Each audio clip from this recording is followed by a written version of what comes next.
Hey, this is Mark A. Altman. And this is Daren DOCHTERMAN. And this is Ashley Miller. And we are the Inglorious Treksperts. Treksperts.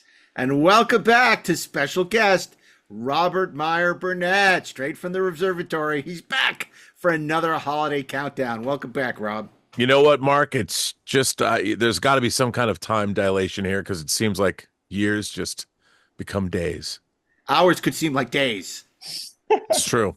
Yeah, it's true. It's true. And I got to tell you, it's been a couple of weeks now since our first episode, and already the hate is pouring in. Not the hate. I shouldn't say that. The hate. It's not about the hate. But people are not as mad as they were about space Nazis. But a couple of comments. I noticed, how could you not have Year of Hell on the list of time travel episodes? And I got to be honest, I think that episode is way overrated. I think what people love about it is that it takes place over a year and that the Voyager gets the shit kicked out of it. And it's like what the show should have been from day one. But it has the reset button. And by the end of the two-parter, everything's back to normal. And the whole thing of it existing outside of time. And I don't dig it the way other people do. Yeah, I mean, I tend to agree with you. And it's been a while since I've watched the episode. I remember really loving Clarence Boddicker in that episode. When the scene when like Janeway and Seven of Nine show up and he's like, bitches leave. And that was awesome. But what I don't remember about the episode is at the end, do they remember like what happened in it? Or is it I know I do, unfortunately. Just reset? No, I think it's all reset, isn't it? Because Spock just dances to the ship going, forget. I feel like Rob's right, and that's why I was kind of really appreciated where it wanted to go in the first place, and then ultimately didn't kind of go there with it. Because I think if it felt like it was like if it was like, oh man, now all of a sudden we're going to get into like other episodes that might get filed under other categories. But let's just say that it's not unprecedented in Star Trek history to have a story where a character goes through an experience that maybe didn't actually happen, but they remember, and it has an impact on them. But it's a two-part episode. Yeah. And it's such a big event episode that it as a science fiction concept, it would have been better if they had remembered it. And that I mean, I don't know if Star Trek was at a point in its life where it was ready to do something like that, but it was in the later 90s. I mean, you already had the serialized Deep Space Nine running. Yeah. I think they should have at least done something because one of the things that I think really damaged Star Trek as it moved through its life, especially during the Berman era, was the casual use of time travel. Mm-hmm. It became a ridiculous crutch that now resonates, and it's made the whole Star Trek, everything about Star Trek is a mess because they wouldn't commit to the idea that there is one, dare I say it, sacred timeline. It's so true. Yeah. That's so true. It's interesting because, and I think the person was joking, at least I hope they were, when they said Time's Arrow. Of course, for those of you at home who don't know, that's the episode with Mark Twain. And he's very upset that Data and Guinan are conspiring, and he's gonna get to the bottom of this. Although I will say this, and I would be remiss if I did not throw this in: the Vidians. Oh, here comes the David Mack book again. I'm telling, not just today. It's 3 books. It's the end of the Star Trek Litverse. Made those aliens the most dangerous aliens in the entire Star Trek continuum. Even I'm bored of this show now. Great. The survivors. They were in the book, the Dakota thing. They were the great. Dakota book is great. They're great. We got to start saying. We need some new shit. We need to say some new things. Those books are only 2 years old, man. Come on, what's up? Okay. The one thing I do feel that the person had a point, by the way, and I the fact that none of us picked this for an honorary mention, at least, is kind of a missed opportunity. Yesteryear. Sure. Yeah, fair. I think that could have easily made the list. Ichea. Yeah. But you know what? It's No, another Rob, Guardian Rob. of Forever. Ryan, It's Spock. another Guardian of Forever episode, and I feel that while it's obviously the best episode of the animated series, I think it's a riff on what they already did. It's literally the same story with different details as City on the I Edge of kind Forever of would is. disagree because I think they used it to tell a really great character story, and They did. obviously the whole idea of Spock's pet, having to euthanize his pet, and but also which is a really potent message, obviously. It is. It's rather great. than see it suffer, and then also I think that the fun of Spock not existing in that timeline and the Andorian first officer, who's also not a dick. He wants to help Spock, even Yeah. though it means non-existence for him. So I like that. That's some cool stuff. I don't know if it belonged on our list, but it was some cool stuff. No, it's a good episode. I just think the Guardian. I don't know. Yeah. Look, we only have 10 slots.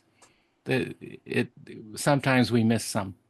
It's okay. No, we never. These are definitive. We That's miss right. We're the nothing. Treksperts. We are 100% accurate every time. All and the if you time. disagree, you're allowed to disagree, but you're wrong. And the hell Okay. with you. The hell with you. Yeah, exactly. Okay. So those are some of the comments about the time travel, which kicked us off a couple of weeks ago. But today, in our latest episode, this is episode 4, we're doing Deck the Trek top 10 Trek holodeck episodes ever. Top 10 Trek holodeck episodes ever. Now, the holodecks become an important story point of later Treks. I don't think you'll be seeing a lot of the original Star Trek on this list, which I'm sure some people will be happy about, knowing where our true alliances lay. But So I'll be sitting this one out, folks. No. Daren's done. See you guys next week. But Daren, before we get too deep into the woods, I mean, it's not entirely accurate to say that TOS isn't represented in a holodeck episode, is it? That's correct. It is not, because, of course, in the second season of the animated series, episode 3 of season 2, The Practical Joker, they introduce what they call the recreation room before they came up with the classy title holodeck. And it does what the holodeck does. We find Uhura, McCoy, and Sulu in the middle of a forest, and they fall into a hunter's pit, and then they climb out, and then they wind up in a snowstorm, and it's very scary, where they might freeze to death. And then they wind up in a hedge maze, and 2 red shirts open the door and free them. It's interesting. It's a series of Led Zeppelin songs. It's pretty great. They played with this idea, I think, without realizing its actual ramifications for the universe of Star Trek. But what's so interesting is it did presage the holodeck malfunction episode. Yes. Like the first time we see it in the animated series, it is the granddaddy of all holodeck malfunction episodes, which I think is kind of interesting, given that's how it was utilized in that episode. It's not a great episode, but Well, it is an important episode. I think they should have continued the holodeck malfunctioning episodes with Majel in the background giggling. I think that would have made everything different. That's funny. It's interesting, too, because what we see is, the original show presaged so much technology that we now take for granted, sliding doors, cell phones, audio response, computers responding, tablets, all that stuff. And then, later shows have not been as good. They've just extrapolated on what the original show did.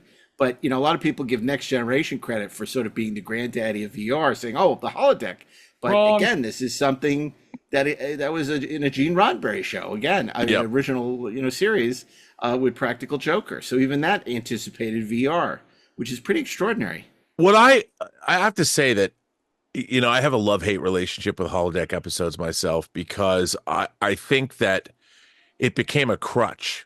The same way that maybe time travel, anything that the writers could do to get off brand to do something where they could use the holodeck, because it was an easy way in the original series when our characters would go to a new planet and beam down somewhere. With the holodeck, they could go into some different environment and they didn't have to leave the ship. And then you could use standing sets. You could go onto the studio backlot. You could do whatever you wanted to do. And it just got to the point where how many times, why the holodeck appeared to be one of the most dangerous things on a starship. Why would they leave it on? Turn that sucker off. It happened. There are too many times when things went wrong, and I always ask myself, why do they keep this thing here? Mm-hmm. It seemed like any alien infiltration would happen. Some AI would use it, and it was just a room. Just lock the door. Don't go in for a while. But that never happened. Just lock the door to the holodeck. Make it like McDonald's ice cream. It's always out of order. It became such a. Hope they don't have blasters. It became such a staple of Star Trek that even the imitators, sort of joined in, because if you look at something like The Orville, which is a show I really like, they also had their equivalent of a holodeck. Yeah. So I mean, it was something that caught on, and now in real life you can sort of experience that with like the Apple, what is it? The Apple Pro, Vision Pro. Vision Pro. Yeah. I think when they the never price. used. Oh, sorry. No, I think when the price comes down on that, I think I'd like to get it, if only to watch Unification.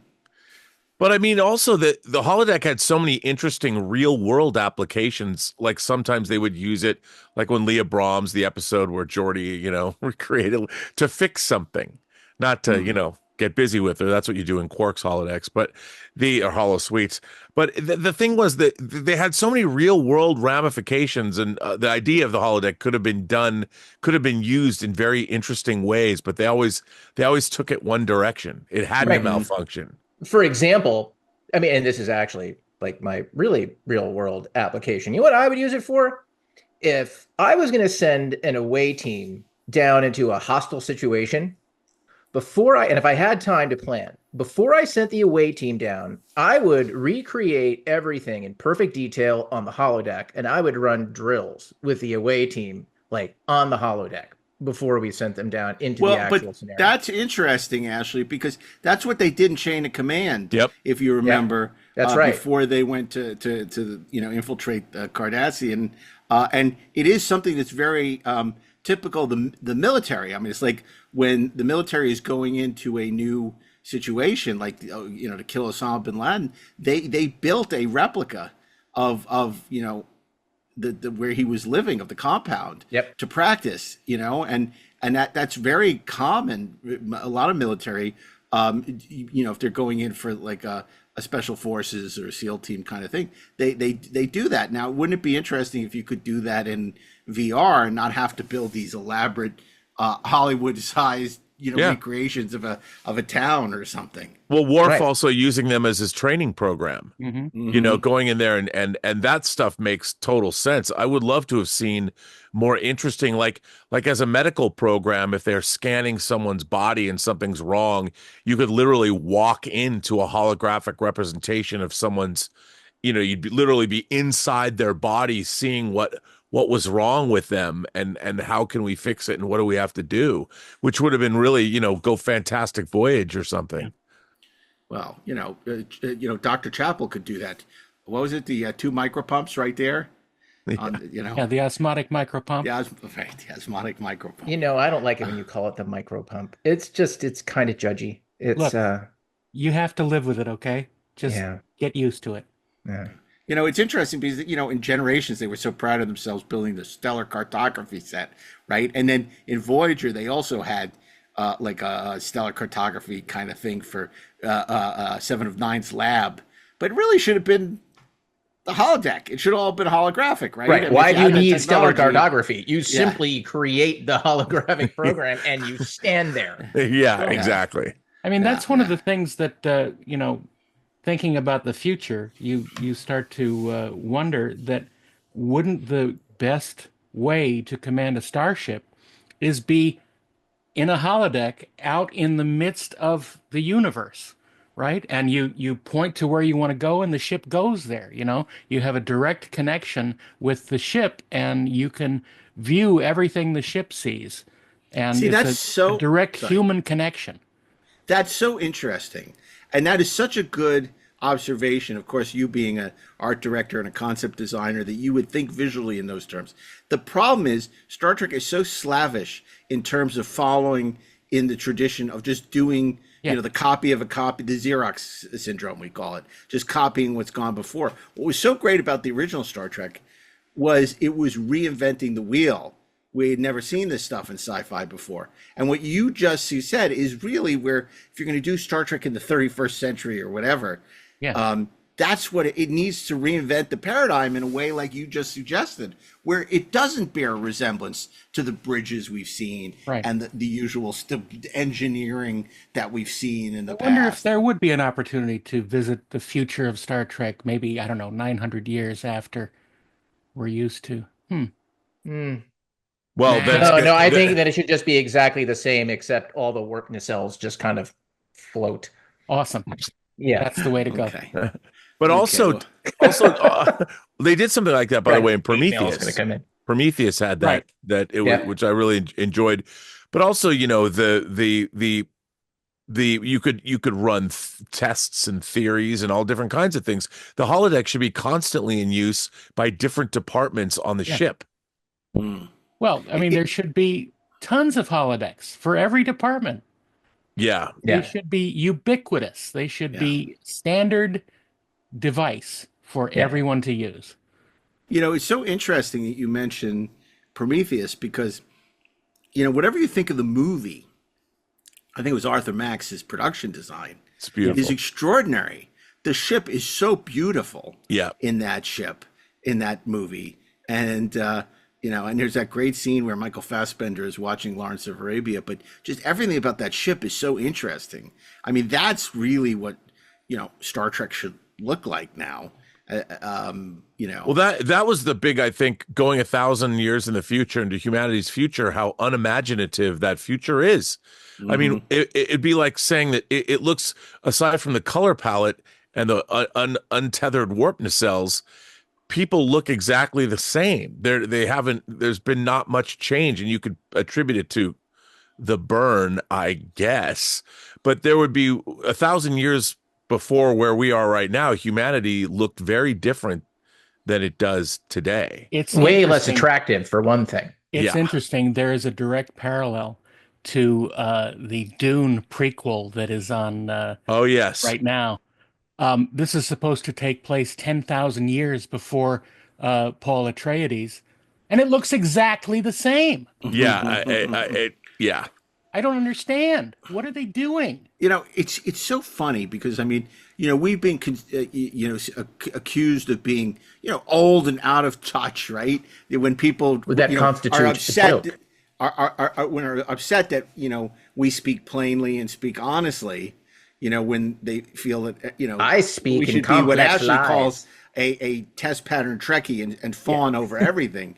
And what's interesting is, it's like we don't want something. We're doing the exact opposite. We don't want something that's like what we've seen before. We want something that's so much more ambitious and is different, rather than just trying to imitate what's come in the past. Because then it's what we have. Again, the Xerox syndrome: a copy of a copy. It loses every generation. It loses. That was an episode of the original show, the Xerox Syndrome. Resolution. I think that was the The episode of Mad Xeroxians. Men where he writes the Star Trek episode. Oh, yes. It's like we want it to be more daring. We want it to be more original. We want it to take more risks. We want it to take that. That's why I think we love, at least speaking for me, and I think this is true of most of you, love the 78 Galactica for what it is. Mhm. And we love the Ron Moore Galactica for what it is. Yeah. Mhm. And they're two totally different things that two give different joy in things. different ways. Yeah, and it's great because he took what he liked about the original Galactica and jettisoned the rest, and then invented all this great new mythology and everything, and it's wonderful. So, And added hot Anyway. Cylons. And they have a plan. that too. Or they said they had a plan. I'm not They sure said they they had did a have plan. a plan. Sure. Rob, did they have a plan? No. Don't spoil the ending for me. I still don't know what happened. No, they didn't. And they'll even 20 admit, the years writers, Ron, and I'm sure David Icke will admit that it seemed cool when they first said it. Like in the miniseries. Right. Are you listening to Ashley? It's 20 years. It just celebrated its 20th anniversary. He still hasn't watched the end of it. Like, I mean, I haven't watched the end of Friday Night Lights. That's forgivable. But you haven't watched the end of Galactica? I cut off the connection because I want to touch the creator. You know what, though? I find the end of Galactica, the new Galactica, quite moving. A lot of people don't like Daybreak. I think it's incredible. I do, too. Plus, it's got an extended, the 3-part ending is it's great. You should watch it. I love Daybreak too, other than the Starbuck arc, and I'm not going to talk about that because I don't want to ruin it for Ashley. Although that moments are great. And there's really interesting ramifications. What I really liked about Galactica, even though this isn't about Galactica, I love the fact that God, or what could be considered God, is a character in the show that you just never see. But you see the results of the actions of whether it's a deity or whether it's the monolith aliens like that were in Unification. Who knows? Well, just don't talk about that episode where Kirk becomes a woman, because Ashley hasn't finished it yet. He doesn't know what happens in the last episode of Star Trek. We don't want to spoil it for him. I stopped his churn. He detransitions. I'll spoil it for you. He detransitions. Oh my God. Boy, that feels like a segue into the top 10 list, doesn't it? Okay. So we got 10 great holodeck episodes, and we're going to reveal our top 10 list as soon as we return after these brief commercial messages. So stay tuned as we begin our countdown. Okay, we're back. And we're counting down our top 10 Trek holodeck episodes ever. And to start us off at number 10, it's America's Sweetheart, Daren Dochterman. I would like to be sweetheart in other parts of the world as well. Just letting you know.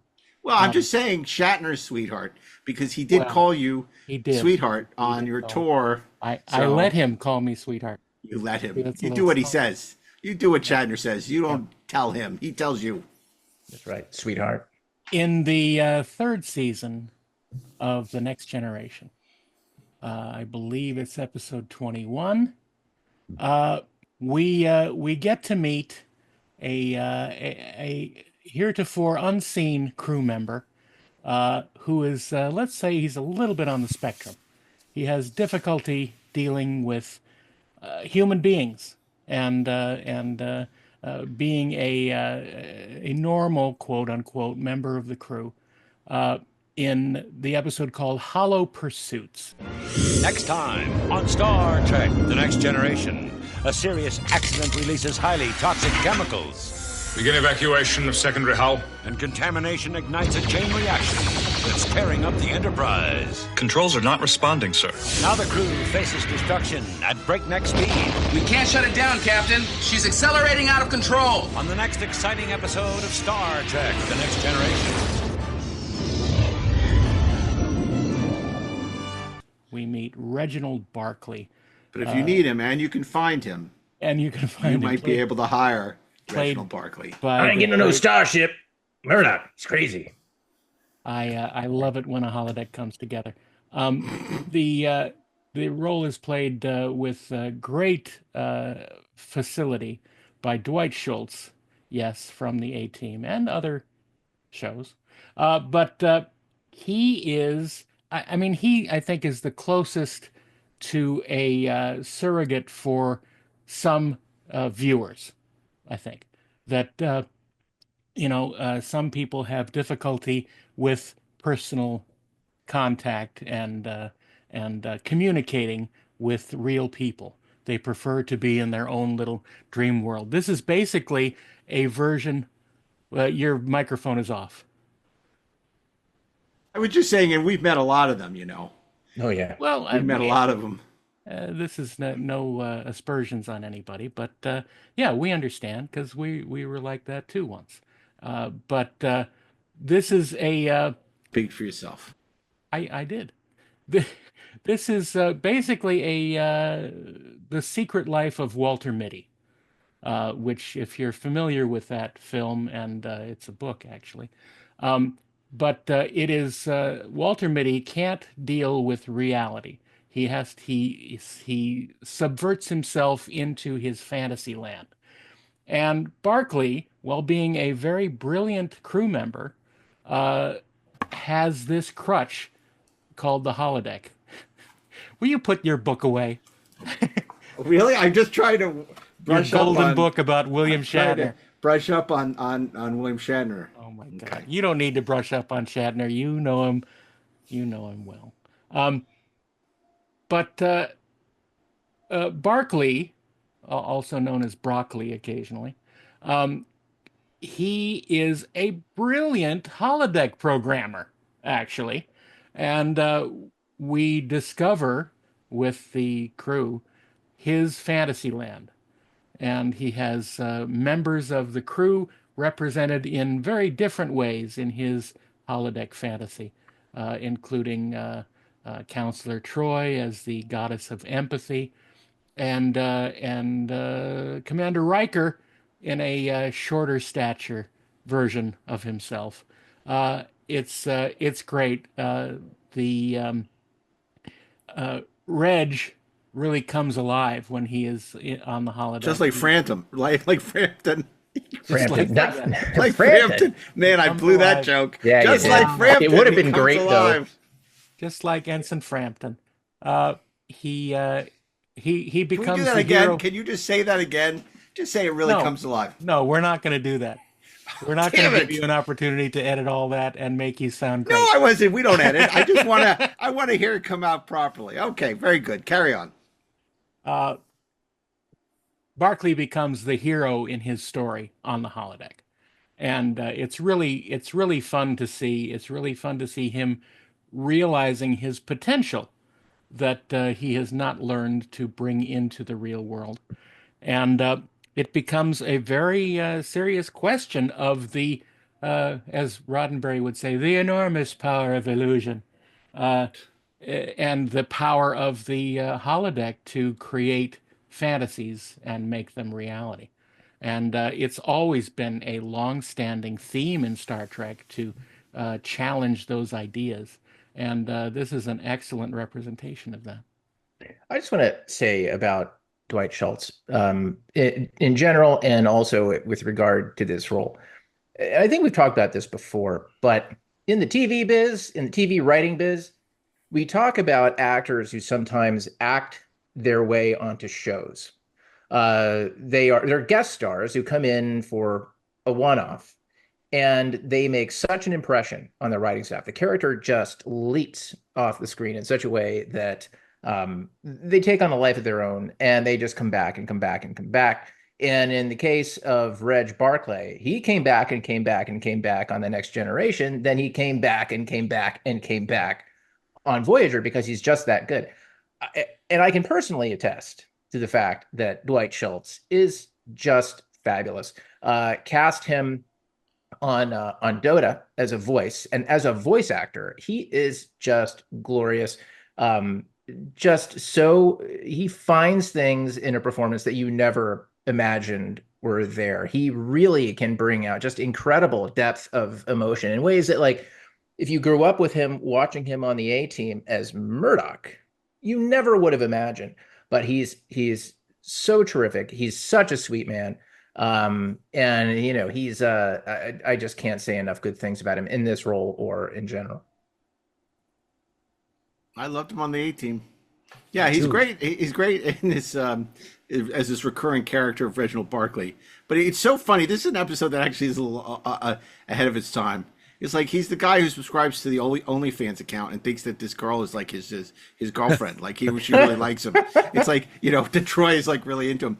And it's so funny. That whole teaser. It's just like this poor deluded fool. It's like he's, you know, Riker, he's kicking Riker's ass, and Troy, you know, is just gives him the come hither glances, and you know is seduced by Barclay, and it's so funny because it's kind of like he got this Paul Rubens thing going on when they come onto the holodeck and find his holodeck fantasy going on and are absolutely aghast at what he's got going, what he's cooked up, which is basically, he's basically like, I don't know, he's created this next generation porn or something.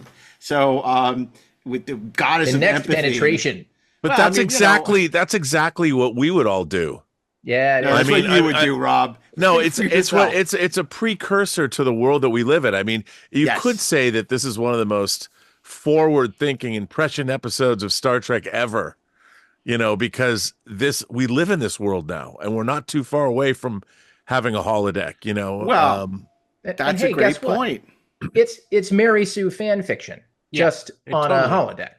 Well, and it's interesting because it is sort of the precursor for social media, where everyone is the hero of their own story, and that they think that their opinion is as valid as the most educated, most specialist, knowledgeable person in the world. It's like you could be talking to a historian who studied something for 60 years and knows, and then the person who read something on wiki page thinks that they know as much as this expert, whether it's on health or viruses or but I guarantee that historian is more like Reg Barkley than we are.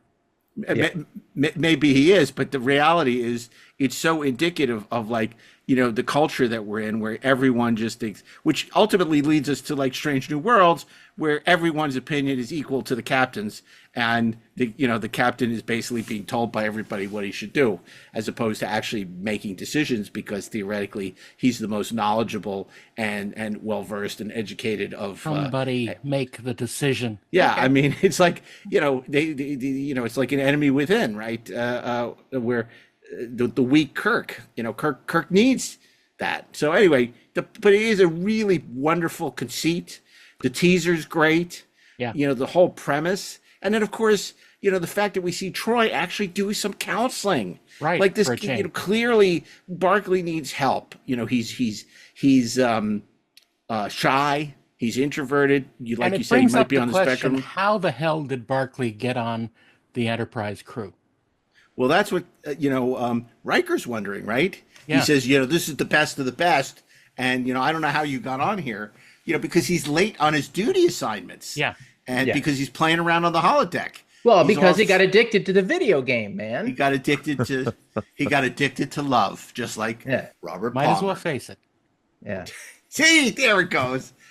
Just like Robert Palmer, he got addicted to love. That's good, Daren. That's good. There's our references for the 50 and over set. So there goes the demographic. There goes our young demographic. The more. So come on, 1980. I watched a really great documentary about MTV the other day. Just saying. Anyway, fascinating. MTV, what's that? Music television. Really?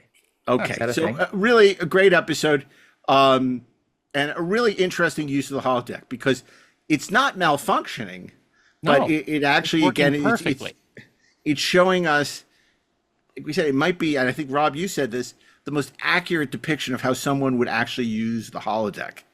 Yeah. Also, it's an accurate depiction of how Star Trek fans would use the holodeck. Right. Yeah. Jesus Christ. And remember, because I would use the holodeck that way. The internet was in its infancy when this episode was done.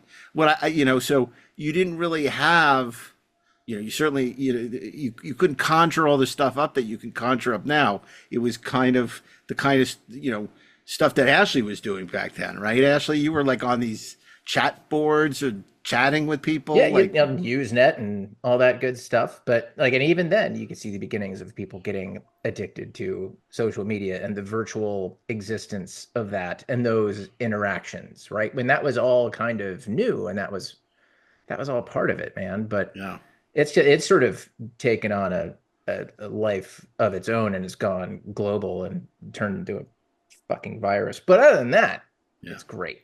So all kidding aside, this is a very smart episode. Very smart episode. Introduced a really interesting new character. It's a great use of the holodeck. It's a great way to start us off. So thank you, Daren, for that. And that brings us to number 9. And Rartmeyer Burnett, what are we number 9 on our list?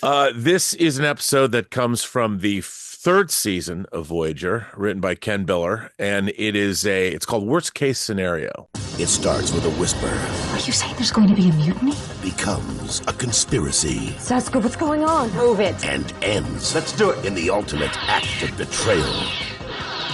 You'll never get away with this. When rebels take control of Voyager, You'll be part of a crew that's going to do whatever it takes to get us home as fast as possible. can anyone stand in their way? You've just threatened the wrong woman. On the next Star Trek Voyager.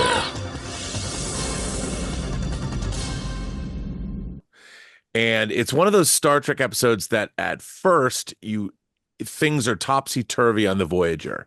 Stuff is going on. It looks like there might be some kind of an insurrection going on. Chakotay is talking about how people don't trust Tuvok and they don't think that Janeway's doing a very good job. And then all hell starts to break loose on the ship from the teaser into the first act. Things aren't what they seem, but it's really interesting, and I think it's really well done, and it's really fun because you get to see the crew acting totally out of character in a way, but you're fascinated by what they're doing. And again, kind of a Star Trek trope. It becomes kind of a Star Trek trope because we know as viewers that something is amiss. And what is amiss is it turns out all of this potential insurrection that's happening on the ship is really just a holodeck program. And it is revealed that the holodeck program was actually created by Tuvok. And it was in case the Maquis crew and the Voyager crew somehow didn't integrate and what might have happened because of that. And this program, this worst case scenario program, was to game out what certain possibilities could be, which I thought was a really smart idea because to use the holodeck to game out, like what if they had it during the Cuban Missile Crisis, and you could have gamed out all these different things that might have happened. Yeah, it's like the Whopper. Well, thank God the X-Men were there. The Whopper. Not the Burger King hamburger. No. The War Games. War Operation Planned Response. Planned Response, yes, from John Badham's movie. And I thought it was really, and then of course it goes on, and of course there's malfunctions, and they're stuck, and they have to play out this. I mean, it was a way to do an insurrection on the Enterprise, an insurrection on the Voyager episode that they never got to do. Right. But they got to do it using the holodeck as the catalyst. So you get a holodeck episode, and you get a really interesting idea that Tuvok had in how to use the holodeck, which seemed totally reasonable. And what a great way to use the holodeck. But now, because of the situation, you get to actually see what would happen in case the Maquis and the Voyager crew did not integrate and what a potential insurrection would look like. And they brought back Saskia and who I kind of liked, to be honest, as a character. But it was a lot of fun. I thought the episode was a lot of fun. The actors were clearly having a ball. And it's not that they're playing the evil versions of themselves, but they're playing versions of themselves if things went south, kind of. And I really enjoyed it. It's nicely directed, and the performances are a lot of fun, and it made sense. I mean, look, there's always got to be something that goes wrong with the holodeck. But what I liked about this episode was the reason that this program exists in the first place is it seemed like it was practical. What Tuvok was doing was something he would have done, and it made me want more of these kinds of things to happen. It's just that there always has to be some kind of a reason to trap people in it. So the peril is created. People might get shot because suddenly the safeties are off, and it was fun. But I really enjoyed it. I enjoyed this episode a lot, even though it's kind of you watch it once, and I guess there's things you can love about it. But it's a gimmick, ultimately. It's just a gimmick. And nothing that takes place in this episode is really consequential to the characters themselves. It is to us as the viewer. It's fun to watch, but it doesn't really mean anything as far as our characters are concerned. And that is something I think is problematic by using the holodeck as too much of a crutch. I think that's really interesting what you said, Rob, because I think War Games is a really good movie. And it's funny, I watched that documentary Bratz about the Brad Pack recently, and man, Ali Sheedy still looks great. Yes. And she was really interesting in that documentary. I highly recommend it. It's on Hulu right now. Worst case scenario. Worst case scenario is, I think, a really good episode of Voyager. And I agree with you because it feels legit. like Yes. Tuvok, who's head of security, would come up with like a worst case scenario, trying to figure out what would happen. Probably would have been more interesting if the McGee crew had mutinied. And then, of course, the fact that Seska takes advantage of it, because it's like that technology that gets,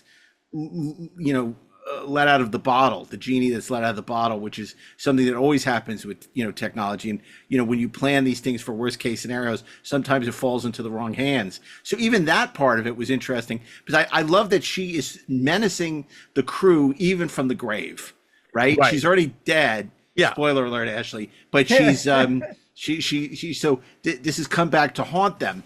And yes, of course, you got all this third act, stuff where the safeties are off. How many times have we heard that in the holodeck? That makes no sense. But also the idea that Tom Paris is like, I'm going to help you finish. We should finish this. Yeah, that they all love this holodeck. Yeah, and I love the idea that this becomes a game that everybody's playing. It becomes this popular game on the ship that people really love, and it is like how people get addicted to sandbox games today, whether it's Ghost of Tsushima or Red Dead Redemption or Grand Theft Auto. And, it's fun to play out these scenarios and see what's going to happen because it'll be different every single time.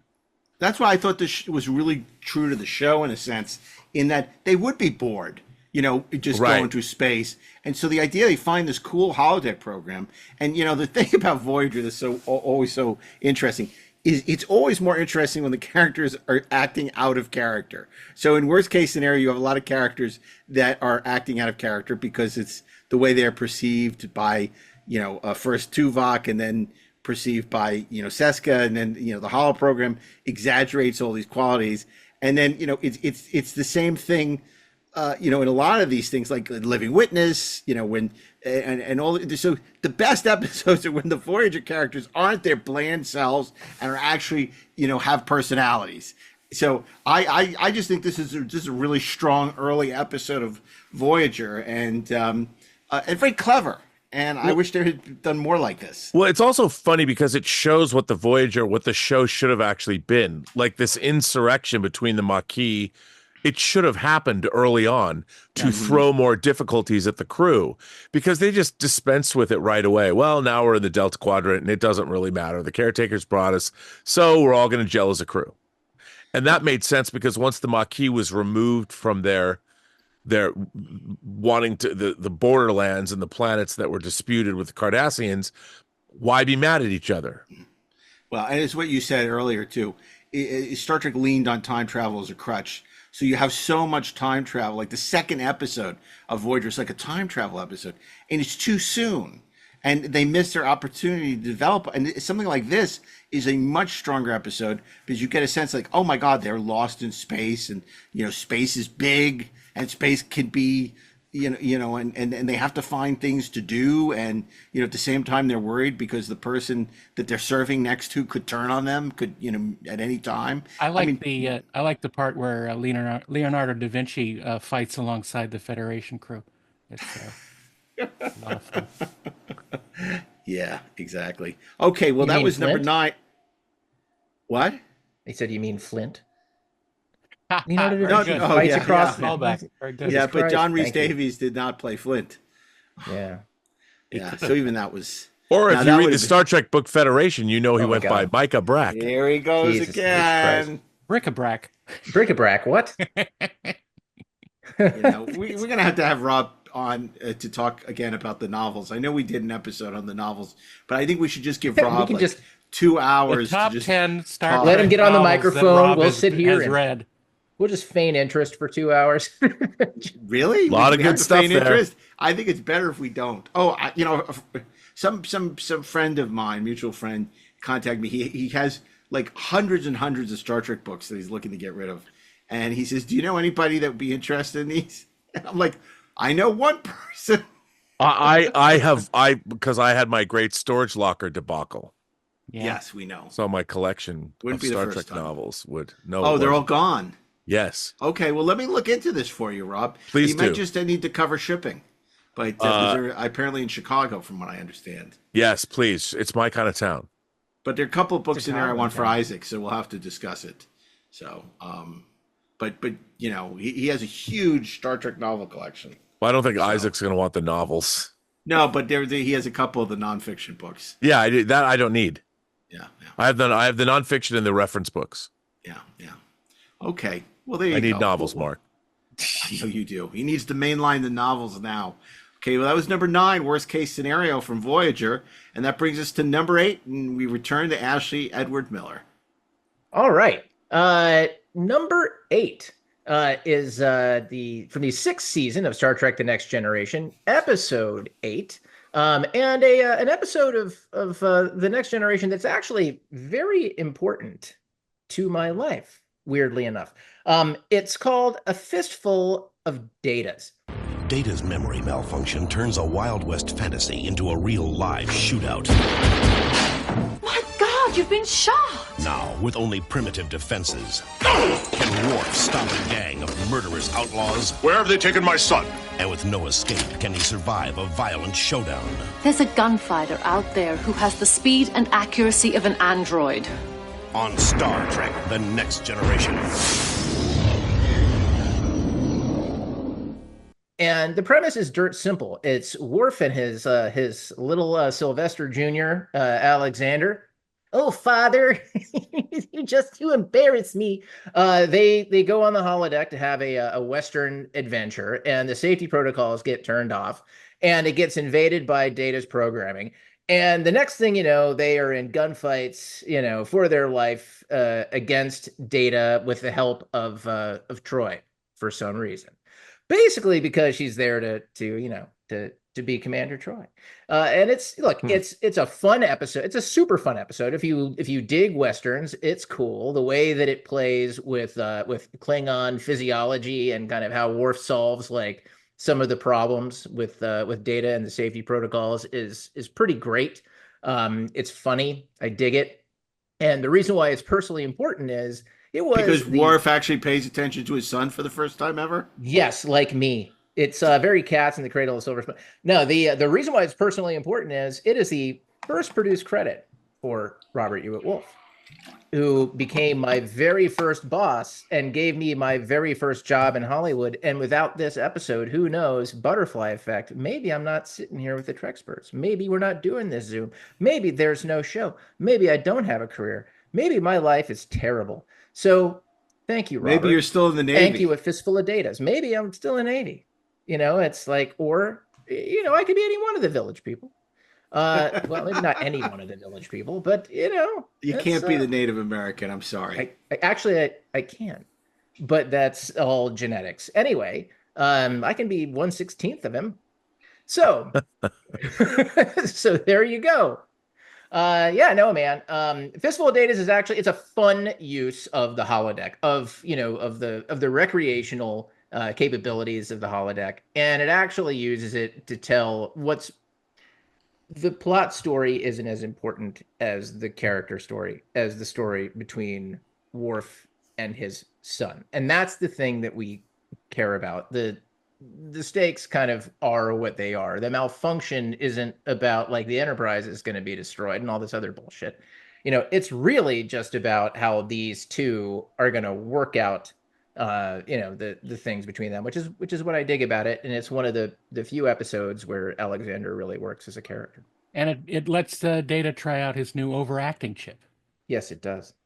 It's also got some beautiful, super cool. Beautiful exterior photography. You know, they got out of that soundstage and they made the best use of it. Yeah, but you know where they shot it? This is interesting. They shot it at Universal Studios, the same place that Quentin shot Once Upon a Time in Hollywood. It's Rick Dalton's Bounty Law. Bounty Law set, yeah. Yeah, so Data was like Bounty Law. Yeah, that's pretty cool. More useless knowledge as part of your ongoing Trekucation, hashtag Trekucation. Okay, I'll go back to that. So, you know, it's really interesting. You got two people who know nothing about Westerns. Brandon Braga, admittedly not a Western fan. Patrick Stewart, not a Western fan. And yet the tropes for Westerns are so well known and so embedded in popular culture that they deliver on all fronts. Robert does know Westerns, and I think at the core of it, it comes from, you know, what he originally pitched and what he originally turned in. Yeah, but Brandon did the Oh production. no, I know draft, Brendan, and- but yeah, it's and- like and- where that story came from a legit place and sort of a legit knowledge of how that genre works. No, it's a great premise. It's super fun. You know, it's one of these off concept shows where it's like the holodeck allows us to do another genre. So Yep. you do Western, and you know, the whole idea of Brent playing all these different characters, although I'll go with Daren. He does ham it up a bit. But like it's Christmas. fun. Yeah. And it's also one of those few episodes where like actually Troy gets something to do and she's not annoying. So I think Marina was really good this episode. I think that's she true. really embraced the opportunity to do something different. And it's just a fun episode. Sometimes that's all Star Trek needs to be. Yeah, it's a little contrived, you know, getting us to the point where the holodeck malfunctions and, you know, we can't get out until we finish the program, you know, but it's no High Noon, it's no Stagecoach, it's no Fistful of Dollars, but it's a solid episode of Next Gen, and I really enjoy it. Now, okay. Well, you say hello, but Rob Burnett says goodbye at number 7. This is probably, I would dare say, this episode of Star Trek: The Next Generation is one of the most important episodes of the entire series for a number of reasons, but not first and foremost of which it showed the potential of what this show actually could be, in the sense that, you know, obviously they were trying to emulate a formula, and Next Generation was it was rough going in the first couple of episodes of the series. And this episode, written by our friend Tracy Torme, and I remember, Mark, when we were writing for Sci-Fi Universe, we would go to Tracy's house, and he was such a friend of the magazine, and what a mensch Tracy Torme was. Really, really, really nice guy. Obviously, the Sliders was his brainchild, and he was just so nice to all of us. But this episode won a Peabody. Didn't it win a Peabody Award? Yes, it won a Peabody Award. It won a Peabody Award. So Award. did Daren, by the way. And this is the I'm big. not kidding. He did. I know. Ask him. Did you win a Peabody Award, Daren? I did. What did you win a Peabody Award for? For Star Trek. Yeah, did? so there, suck it, Rob. Okay, well, I didn't. I just didn't know. So you learn something I know, new every day. That's what I'm saying. That's why I brought it up. I wasn't being funny. I wanted you to know that Daren Dochterman is the only Peabody Award winner on this. That's amazing, Treksperts. and it's a great honor. But this episode is also really interesting. Of course, it's the big goodbye. Next time on Star Trek: The Next Generation. Ready for San Francisco, Mr. Whalen? Captain Picard visits the holodeck for an adventure to the past. Something's gone wrong. Everyone inside could vanish. A mysterious malfunction threatens their journey. This is not a game. Give me the gun. Trapping them in a real-life murder mystery. Shall I kill him? No. Kill the woman. On Star Trek: The Next Generation. And it is en route to a very important summit. Picard has time, and they've just upgraded the holodeck, and he is going to take. There's a new Dixon Hill. Dixon Hill is it's a fictional character in the Star Trek universe. You know where Dixon Hill comes from? I don't. It comes from In a Lonely Place. Humphrey Bogart played Dixon Steele. Oh. And that's where Tracy got Dixon Hill from. Nice. All right. Well, so Picard goes into this new upgraded holodeck and gets immersed in a holo novel.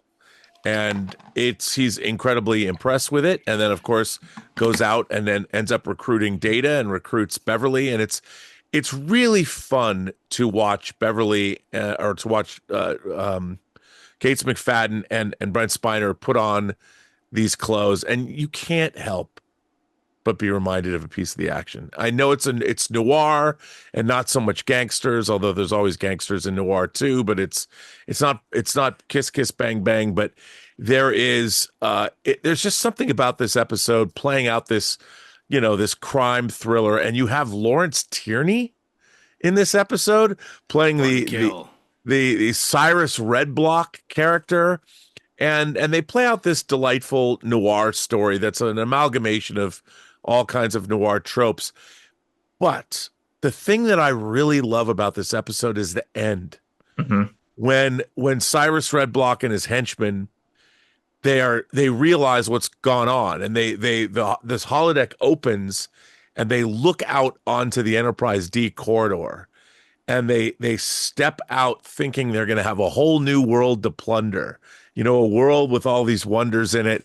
And as soon as they step out, they start to dissolve, because no longer can the holoprojectors keep them whole. But it takes the episode, it makes it, first of all, poignant, because suddenly you actually feel for these fictional holodeck characters that have this existential moment, and then they're basically essentially erased. And it's a fun romp that actually starts to ask some really interesting questions that get paid off, or at least addressed in a much bigger way later in the series. Holographic life forms, we saw them in Deep Space Nine, and then the whole idea of simulation theory that you can fall down that rabbit hole with, that Star Trek didn't know about simulation theory, not really at the time. So I really like this episode. I agree with what you said, but I think there's here's a thing that for me, I think that I would add to it. I didn't find the poignance so much in Cyrus Redblock kind of heading off onto the Enterprise to kind of take it over, right? Because that was just you. Well, maybe poignant's the wrong word, but no. But there was poignance to the episode, which is what I responded to. It was Picard's police detective buddy, who became essentially self-aware. Yeah, and began to wonder, when this program ends, when you turn it off, what happens to me? Because in my mind, I have a life. And it's I should have mentioned that. And what happens when I stop being real? And that's the thing that grabs me just in the guts and just twists, because it takes that episode, it takes that concept, and it just elevates it in a way that I think really great speculative fiction that guys like Harlan Ellison, when he was really firing on all thrusters, really popularized. And it's taking the concept and exploring that science fiction concept in this really emotional, character-driven way, but without beating us over the head with it. And also that idea of both in time travel stories and in holodeck stories will sort of be a running thread through all the Star Trek shows, at least in the Berman era, about do we exist? And they did some great stuff even in the Orville with that, with a particular time travel episode. And the idea is, what does that mean? And in what universe? And I love those questions. Very Philip K. Dick. Yeah. But no unicorns in this one. No unicorns. No unicorns. Unicorn, no. I gotta be that guy. I don't like this episode at all.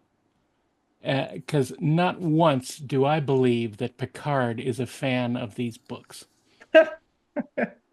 Because he fits so sloppily into this world when he gets into it. He doesn't feel comfortable. He doesn't respond like a fan would. And I just don't believe it. And I think that unfortunately apart from Cyrus Redblock, the casting is just atrocious. The secondary characters are not good. But these are nitpicks, to be sure, but I wish that I loved it as much as you do. I just can't go there. Well, with all due respect to my good friend Daren Dochterman, I could not disagree more.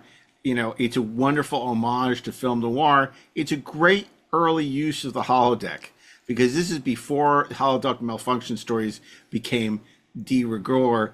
I disagree with Rob where he says, it evokes Piece of the Action. Piece of the Action is a gangster, Little Caesar, Public Enemy kind of homage, whereas Big Goodbye is very much a noir story in the style of Chandler. Yes, of course. Maltese Falcon. I'm more talking about the playing dress up in this particular era. Yeah, but I mean, it's fun, and I think you got to also look and see, what do they have on the studio lot that's, easy. And, obviously for Piece of the Action, they had the back lot, the New York Street, and they had more costumes than you could shake a stick at in terms of that gangster stuff. I mean, it's a studio that made The Godfather a couple years later. And they also did a great job. There's the great holodeck door gag walking out onto the back lot. Yeah, which is great. It's great. Those transitions were really nice.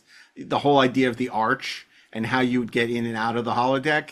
I do agree with Daren. I think other than the great Lawrence Tierney, there is some less stellar casting.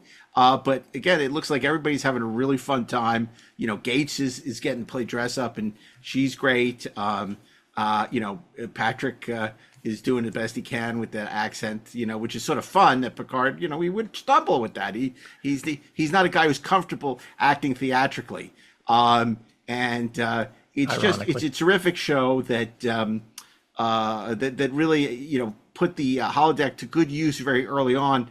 And I give it a lot of credit. And obviously, Rob, I appreciate you saying all those kind things about Tracy, who passed away last year. And we mentioned a number of times since, and it was a real loss because he was one of the first people to really get what Star Trek was when it was struggling in that first and second season.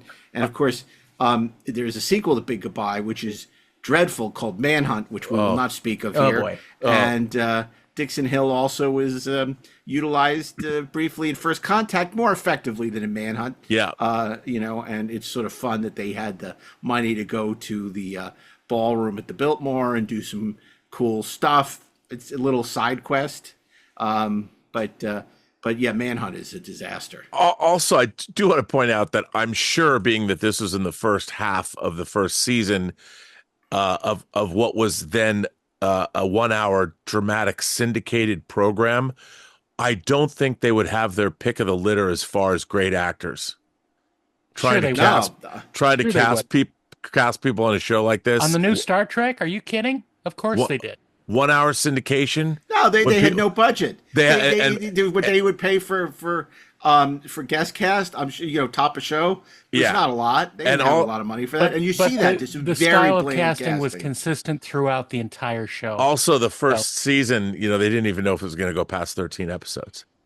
Yeah, no, I agree with that, Rob. I think that there was a very bland casting throughout Next Generation. But Darren's right too.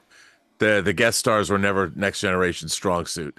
No, it wasn't until Deep Space Nine. I mean, you got to remember this is a show that it cost $1.5 million at the time, which, even though, you know, it seemed like a lot, they really struggled to make it work, because this was a very ambitious show, and that's why you have so many bottle shows. Right. And it was not easy to produce. It's not like now where they just throw crazy money at these shows, and even then, and time, even some of the new show and time. That's a great point. Even so, these shows, if you look at them, are mostly bottle shows, and they have, you know, 8, 9, 10 times the amount that Next Generation had in its heyday. And 8 days to shoot. With the Canadian actor pool. No, more than 8 days sometimes. Yeah, I mean, you know, Next Gen would have 7 or 6 or 7 days.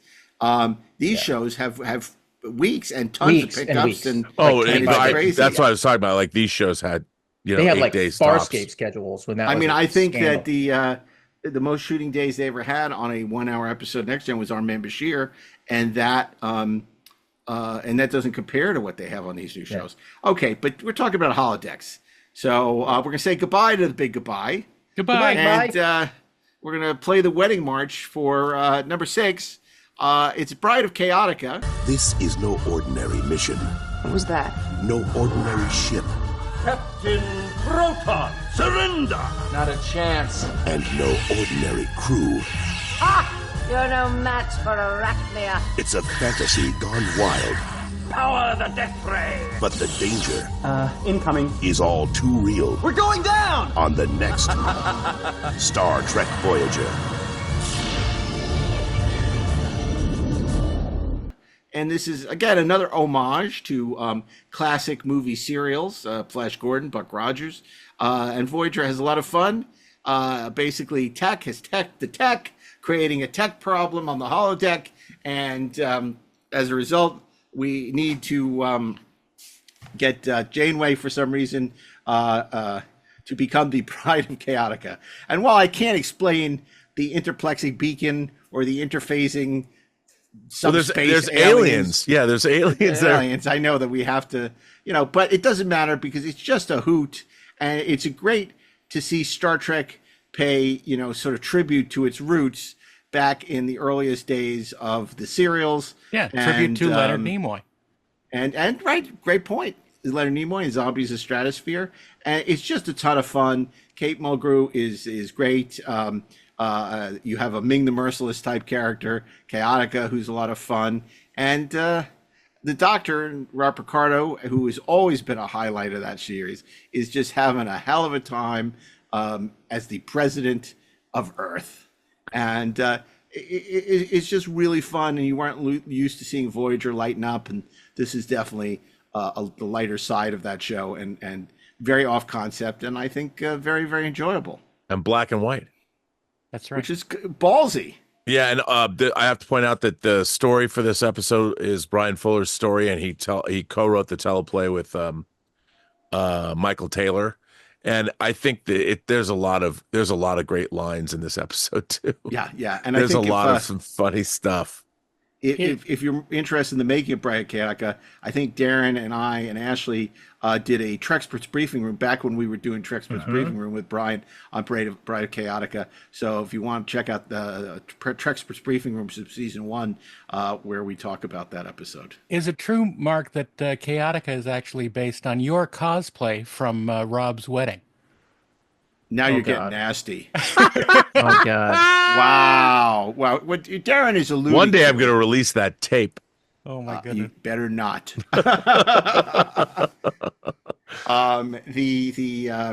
Rob, our good friend, had his wedding, and we've told the story before, so we'll make it short. It was a costume wedding where everyone came in costume except for Rob.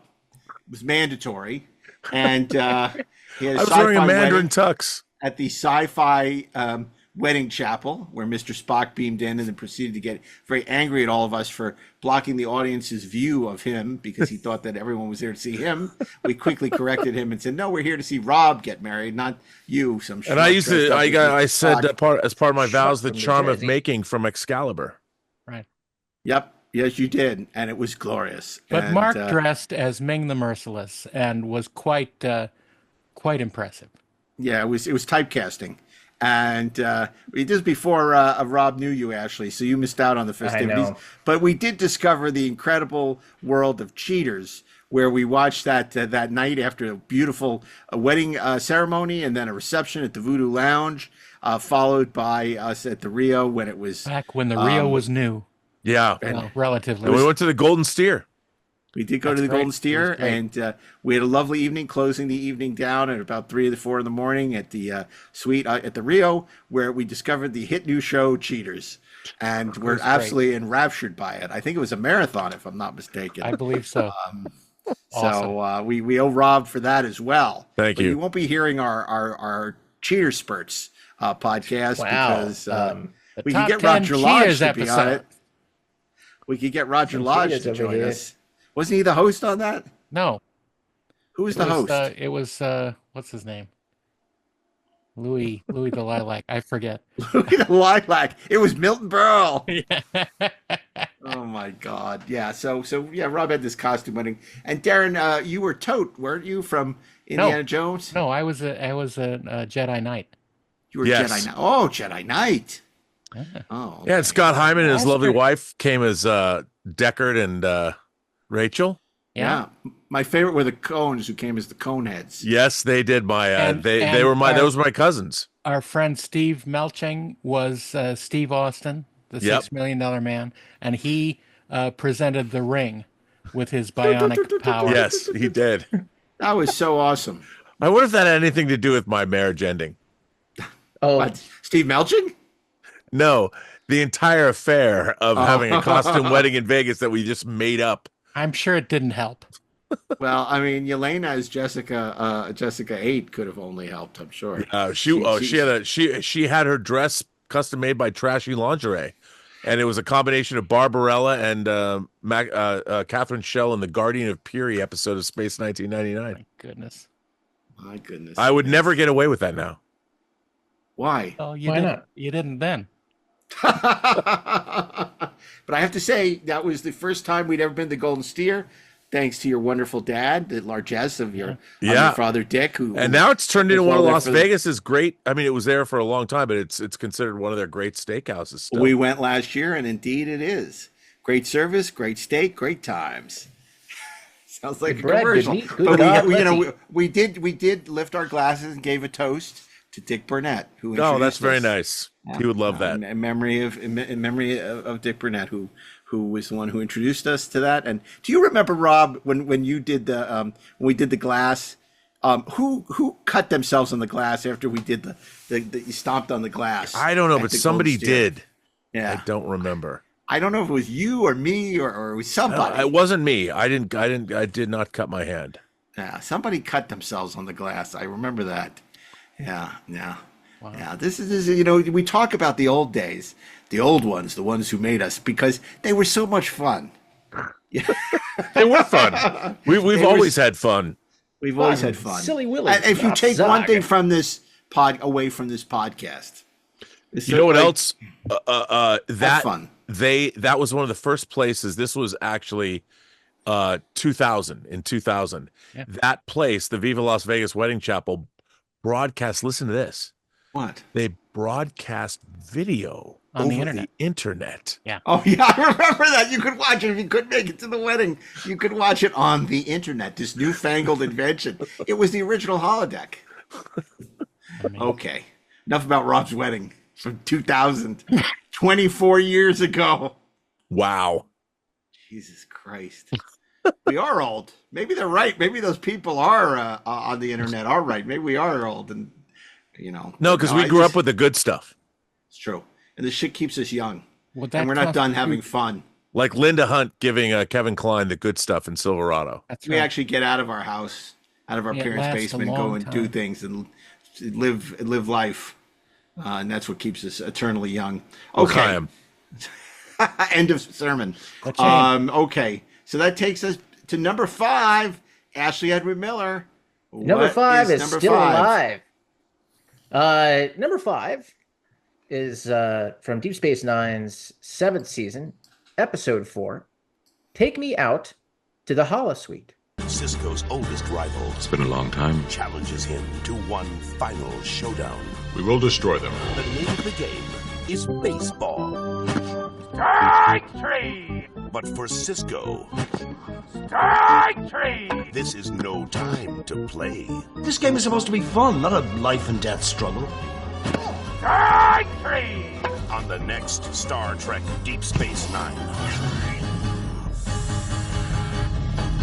Now, Take Me Out to the Holosuite is light, it's fluffy, it's fun. It takes place right in the middle of the Dominion War, and dogs and cats are living together in sin. All hell is breaking loose, all that good stuff. But the show finds a moment to take a breath and just let the crew play baseball. Baseball, Ray. And what's great about this episode is that underlying all of it is about the power of baseball to bring out the best in all of us as part of a team, whether as individual team, right? Whether as individuals, we can run, throw, or catch or not. It's how we come together that matters. It's how we weather challenges that matters. And it pits the crew of Deep Space Nine and their assorted friends against a completely Vulcan crew that is captained by a rival of Benjamin Sisko, Captain Solak, a Vulcan captain. And it pits his very sort of controlled, logical approach and his very ordered way of doing things against Sisko's very emotional and emotive way of leading and kind of being in command. And one of the things that I most appreciate about this episode is how it deals with Rom, who is just the worst baseball player of all time. And everybody rallies around him, even though Sisko, whose competitive nature, he wants to win so badly, he's ready to kick Rom to the curb. But he kind of faces a mutiny from all of Rom's friends who are like, no. If you're not going to let Rom play, then we don't want to play, right? So that's a great bit, and it helps Cisco, I think, get back in touch with the thing that connects him to his crew in the first place. The other thing that I love is Odo kind of throwing himself into the role as the umpire in the game. Maybe throwing himself into the role maybe a little bit too much. Renee Auberjonois is just hilarious. It's kind of understated, but it's fantastic.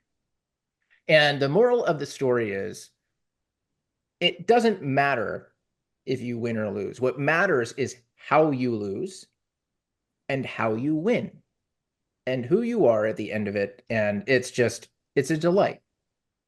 And I can't recommend it highly enough. Yeah, it's the only one on our list that actually has Holosuite in the title. Yes, so how could we not nominate it? Because it actually says that it's a holodeck episode. Well, it does. There is Hollow Pursuits. Oh, I never got that. Jesus Christ, really? It's spelled HOLLOW. So I thought it was shallow. I didn't think it was like hollow in terms of. Well, it is. Well, it's a double It's a play entendre. on words. It's a double entendre. Oh, Right. I didn't get that.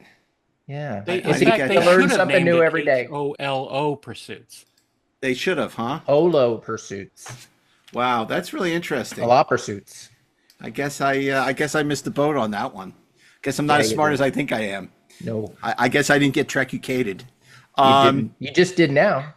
Look, Take Me Out to the Holosuite is great. And one of the things I didn't appreciate at the time, because I wasn't a huge fan initially of how Enterprise depicted the Vulcans. I was one of those people like, how can they depict the Vulcans this way? This is really, Me too. a terrible thing. But you see the roots of that in just the arrogant, we're superior to you in Take Me Out to the Holosuite.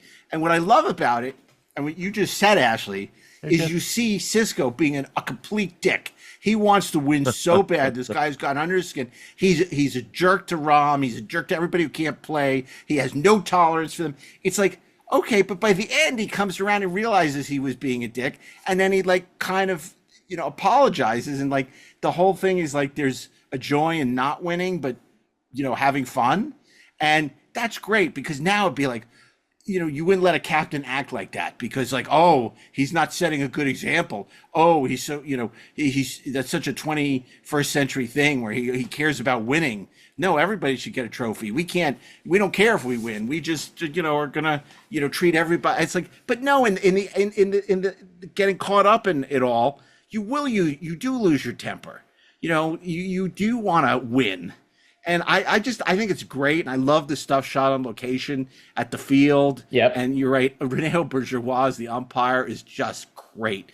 And the fact that he takes it so seriously. And again, that's character, because he's the same way as a constable that he is as an umpire. Mm-hmm. And it's just such great writing. And you're right. It's in the middle of all this stuff going on with the Dominion War, but it doesn't feel like filler. It actually just... it feels like they need to blow off the steam, and it's a really fun episode. And Armin is a secret weapon in it, as Quark as always. Yep. And I just love it. Even if the Vulcans are just a bunch of pricks.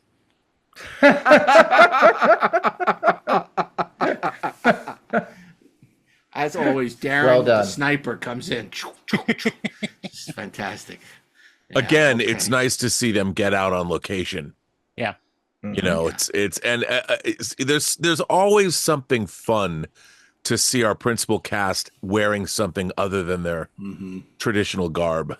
Yeah. Although the TV producer me always goes when they say, "Let's get rid of the crowd."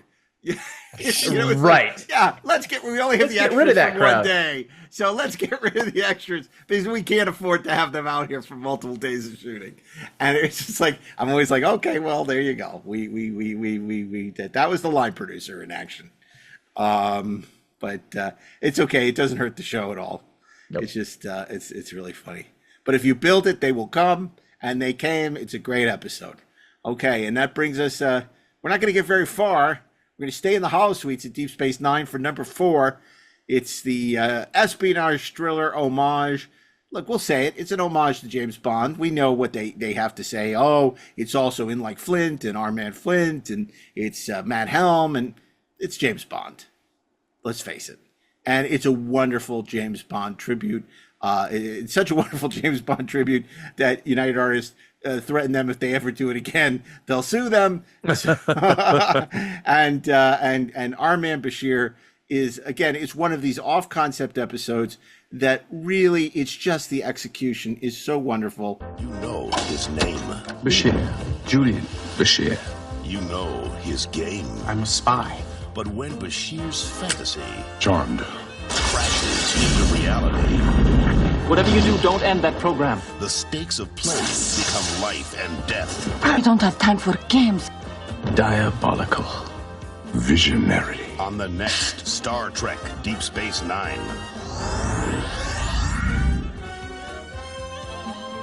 And it plays into the tropes of a Roger Moore and a Sean Connery Bond movie so well.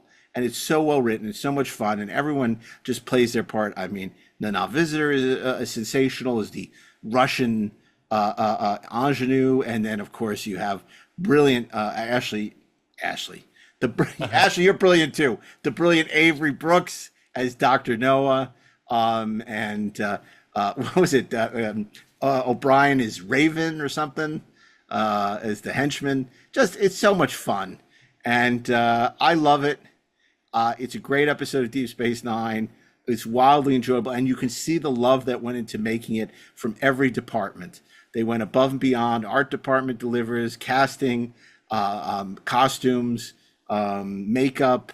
And of course, the writers just really deliver a crackerjack episode. It's nice when the cast and crew get to have fun too. It's and they certainly did. And beyond. They did. Ashley, what do you think of Our Man Bashir? I think I need to turn on my microphone. No, I love Our Man Bashir. I think that I love the names. Mona loves it. I mean, Dr. Noah. I love how over the top Avery Brooks is. I mean, and like, it's just, he's so over the top. Even things that are over the top are like, wow, that's over the top. I mean, it's just sort of, everybody is having such a great time. But I think the secret weapon in the episode is really just the relationship between Garak and Dr. Bashir. Because you always feel like there's just this part of Garak who's sort of sitting back and just sort of watching all this and is both amused by it and entertained by it. And at the same time, it's like he's trying to teach Bashir something about the real world, something about what he really does. I mean, it's just one of those things that DS9 has always done really well. Like, no matter what, and I think why their holodeck episodes have tended to work. It's these characters are already real three-dimensional characters with interior lives in ways that the Next Generation, I think, very often lacked. Yeah. And they don't forget that at the Hollow Suite door. When they walk into these simulations, into these programs, those stories that they interact with are still about who they are. And they always find a way to wrap it back to what are they dealing with in the show as a whole? What's happening with them in context while still having fun? And I think that's why Our Man Bashir is such a triumph. Yeah. And I can't I can't say enough good things about the great panel at Star Trek Las Vegas our friends at Spy Hards did with Ron Moore, Ira Bear, and Robert Wolf talking about this episode, Scott and Cam. I don't know which is which, but they were both great. And if you want to hear our panel from Star Trek Las Vegas, you want to check out our friends at the Spy Hards podcast who did a magnificent job interviewing them. It's a great episode.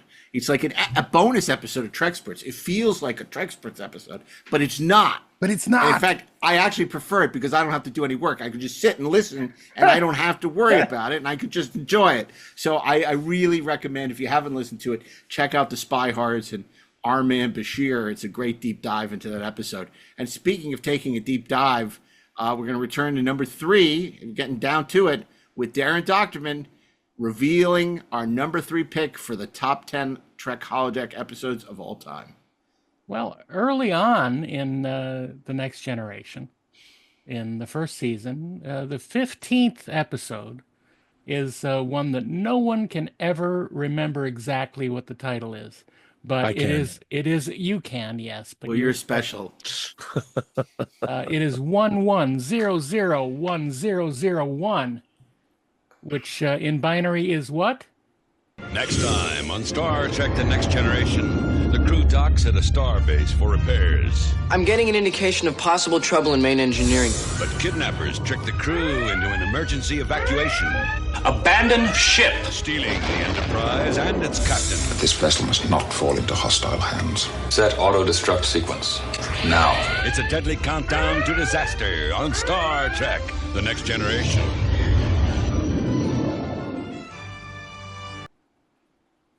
How what do we know? No one knows. What do you mean no one knows? What do you mean nobody knows? Nobody knows. Deck officer! Deck officer! Now you're crushing the streams. The story goes that apparently the Enterprise D needs an overhaul of their computer system. Now, I don't know why this would happen. It's a brand new ship. Why would it need an overhaul of its computer system? But well, because you don't know her a tenth as well as we do. Well, they installed Windows, and it was just a disaster. It crashed. They need to clean it out. It crashed. Yeah, we needed a new computer system. So we dock at a star base at a space dock that is apparently 4 times the size of the space dock we saw in Star Trek 3. Oh, my God. And they here didn't comes change railing any on of the space windows. dock again.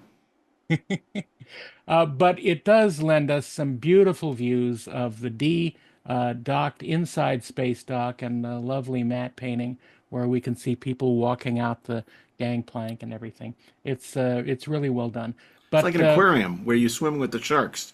You walk through right. that tube and you see That's space around you. It's cool. Space sharks. Space sharks. No, it's Realm of Fear. So we are on the Enterprise with Riker stayed aboard, and Riker stayed aboard, and several other people are on the ship, but also these strange aliens that we have meeting for the first time, the Binars. And the last. Well, you know, who knows? Well, okay, never mind. I won't get into it. The Binars are much in the tradition of Star Trek. What book were they in, Rob? Females. No. It's books and comics. Just saying. Are you gentlemen done? No. Well, we know the plot. We want to hear what Rob has to say. No. It's I want to hear Daren. I like listening to him. I like giving a little bit of backstory and telling the plot to people who may have not heard it or seen it. Okay, and then Rob, when he's done telling the plot, you got to tell us what the Binars were in. Yeah, because I want to know. I don't know. Inquiring minds want to know. The Binars are short, played by females, and they have male voices. Wonder where they got that idea from. Grand tradition of Star Trek aliens. They finish each other's sentences. They are very sort of robotic or computerized in their movements. Perhaps they are in fact computerized themselves, but they are overhauling the computers on the Enterprise. Or are they? Done. We learn that the Binars are doing much more than that. And we see the ramifications of it as Riker takes some time off and hangs around the holodeck and goes to a sleazy bar where Riker always goes. And he plays his trombone and he picks up a woman. Well, and it isn't the first woman that he picks. He goes through a series of them because he wants to get one just right. And he picks a woman named Minuet.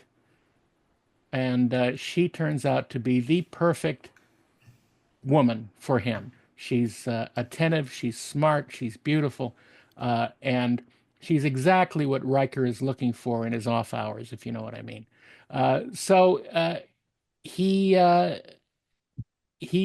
has a relationship with her, and we learn that maybe her existence is closely related to what the Binars are doing.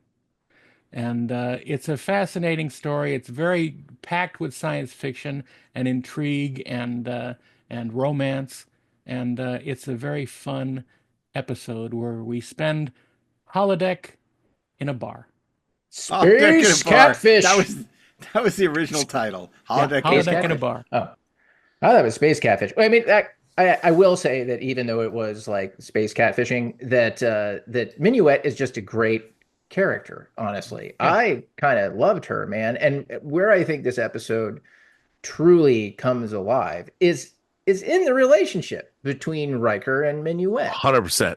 That it's like he feels more real as a human being in this episode than he has in any of the previous episodes. I think Certainly any time that he spends with Deanna.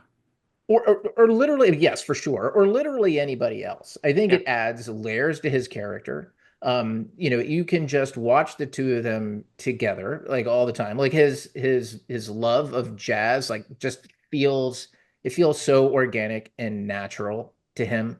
And it's one of those things where like you want her, and I don't want to get too far ahead of myself, but she's the kind of character that you would want to come back in some way. But I think,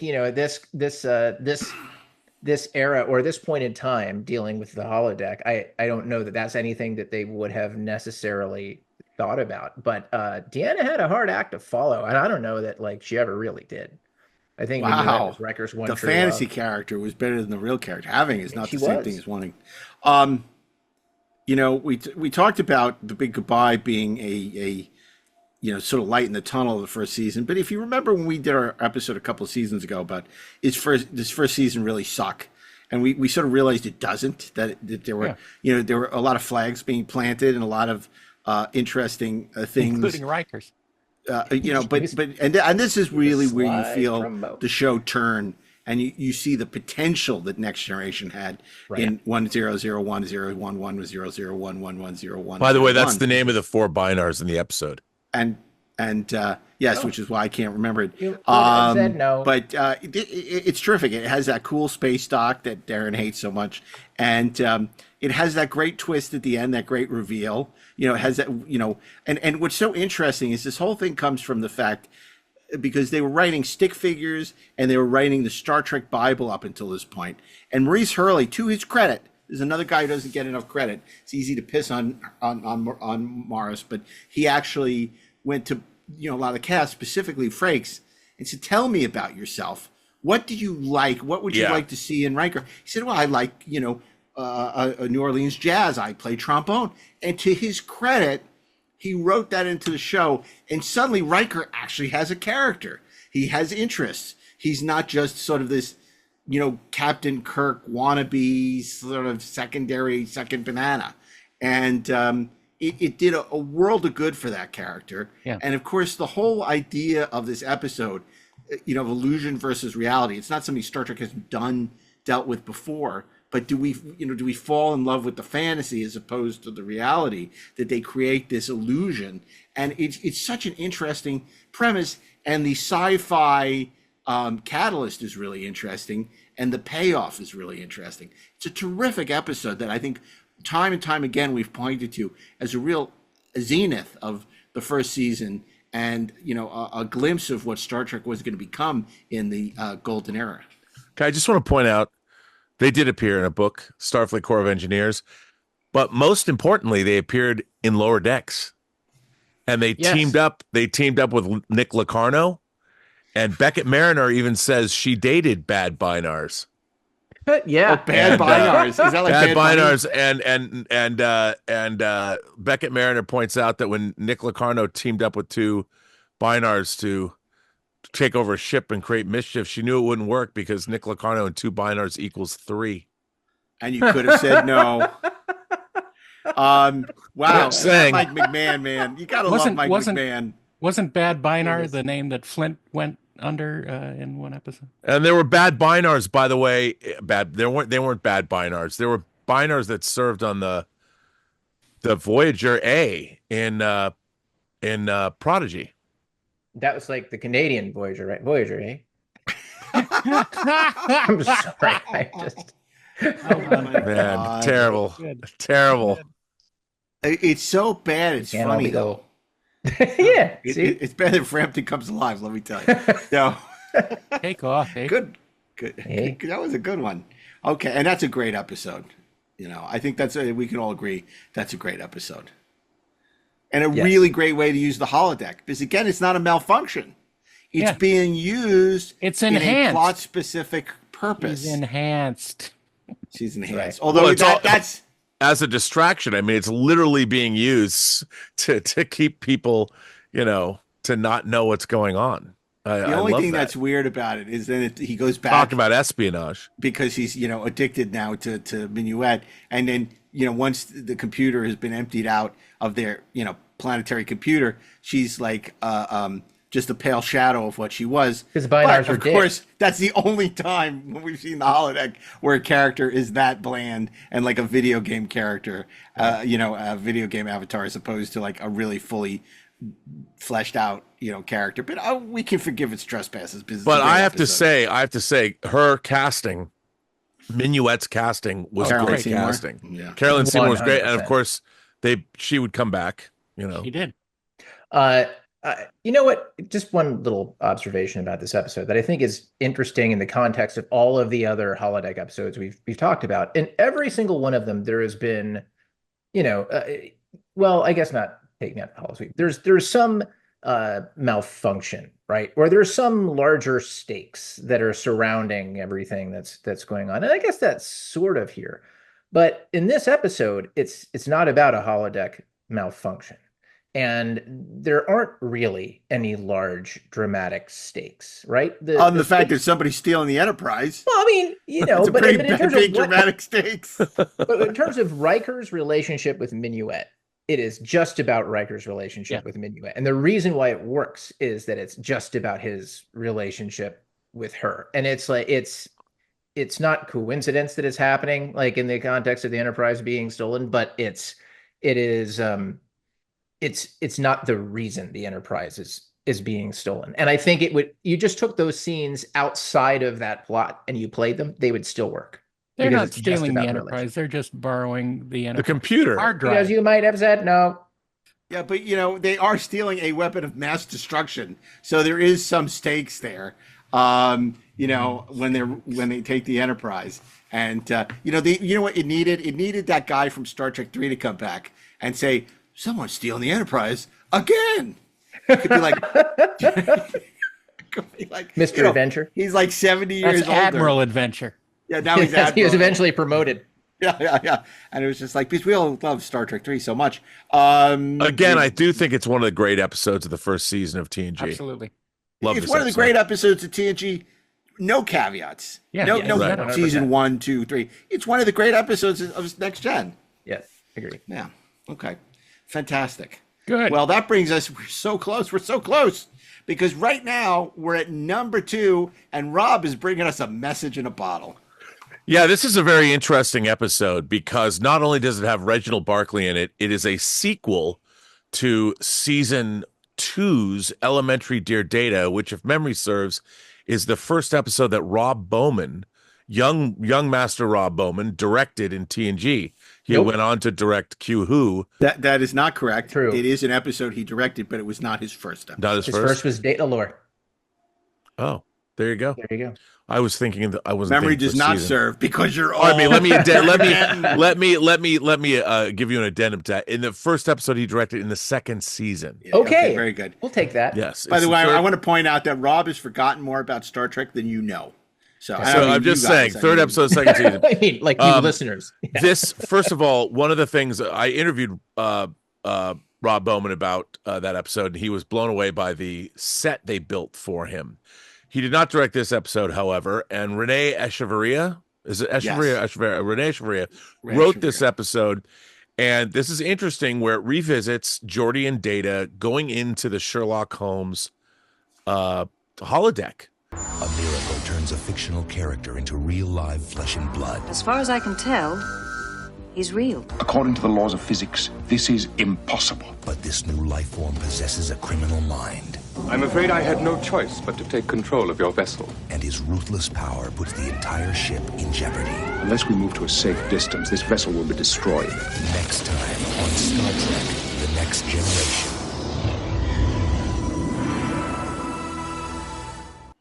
And they go in there, and Reginald Barclay was not assigned to the Enterprise when Moriarty. They had their first run-in with Moriarty during the second season of the Enterprise D's mission.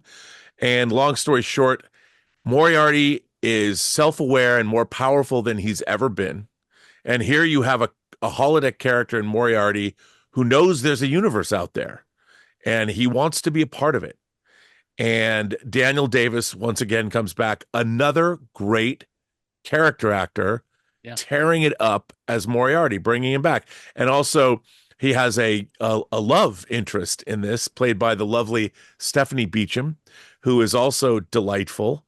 And, again, this idea of artificial life, I mean, call it what you want, but I would say that at this point, Next Generation, Moriarty is a new form of life. Well, there it sits. So you can't say that. I mean, if Data's life, why can't Moriarty be a new kind of life?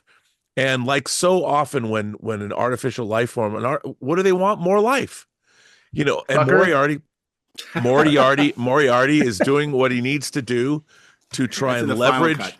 He wants to live. He wants to live life, and he wants to. So he has a plot, and machinations happen, and he's doing everything that he can. He's going to take over the Enterprise. He's going to do whatever he can to live, essentially. And it's a really interesting episode, and it almost looks like he gets away with it.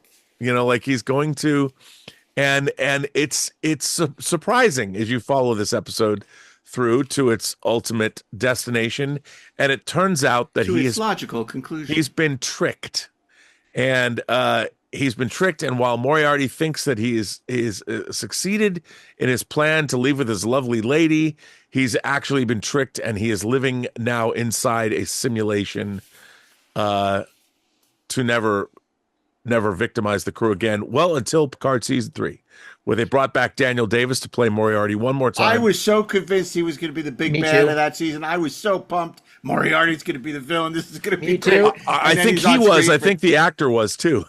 I mean, that would have been fucking amazing. Look, I think that the episode is incredibly well constructed, so well written. I think incredibly well directed. It just hits on all cylinders, man. It's like it doesn't miss a trick. And I think the most impressive thing that it does is it manages to posit, one of the smartest villains in the history of literature, and it finds a way to outsmart him in a way that does not diminish him. Yeah, that is an achievement. And it's an endlessly entertaining, rewatchable episode. Daniel Davis is he is fantastic. And it's why we got so excited when we saw him in the trailer for Picard season 3. Yeah. Yes. Yeah. I mean, it was neat to see him. It would have been, I think that they could have figured out a way to integrate him more into the plot. I mean, I know I like the way they used him, but it would have been interesting if somehow he was on the villain side of things. Yeah. Because if you look at one of the things I liked about the Picard, Legion of Doom. Well, Picard season 3, the Borg, Moriarty. But I like the idea of these bad bitches teaming up to get exact revenge on the Federation. I like Vatican and the Borg Queen because they both had been horribly wronged by the Federation in wartime, and they both had grievances. And the bad Minars. And it would have been interesting if it was Moriarty who figured out how to put the two of them together. This is part of what makes Star Trek fun, because we're all big fans of Picard season 3, but it's the what ifs that always make it fun to talk about. Like, well, what if this? What if that? Yeah, totally. That'd be cool. Well, look, if the Next Generation, I mean, it's so funny because in the films, everybody's always chasing their Khan, right? Who's their Khan? And Moriarty would have been a perfect Khan. Wow. Right? Yes. It's if there was any character that you would reach back and go, that's a guy to bring into the movies and be somebody that you could go up against, that's the fucking guy. How cool would that have been? I would have taken that over Tom Hardy as Nemesis. There's your opening pilot for Legacy. Yeah. When they do the Legacy series, Moriarty They're comes not doing back. the Legacy series. Stop making people think that this is going to happen, Rob. Just kidding, man. You know as well. And by the way, if they did a Legacy happen, series, Rob. they would not make him the big bad. Just as an aside, I want to mention a couple of books that I'm into deeply right now. More with the books. Yeah, Star Trek books. Books are good. Are they Sherlock Holmes books? Kareem Abdul-Jabbar has written a series of books about Mycroft Holmes. Yep. And they are brilliant. And who would have guessed from co-pilot in Airplane? He was a writer on the last season of Veronica Mars. That's correct. That's correct. But it's so great, and I'm delving into the audiobooks of them, and they're awesome. So, and by the way, that's why nobody wanted to play the Veronica Mars intramural. We should get him on Deck 78. We should talk to him about his books. Yeah, and about playing, being in airplane. Yeah, Roger talk to him Murdoch. about, Bruce Lee.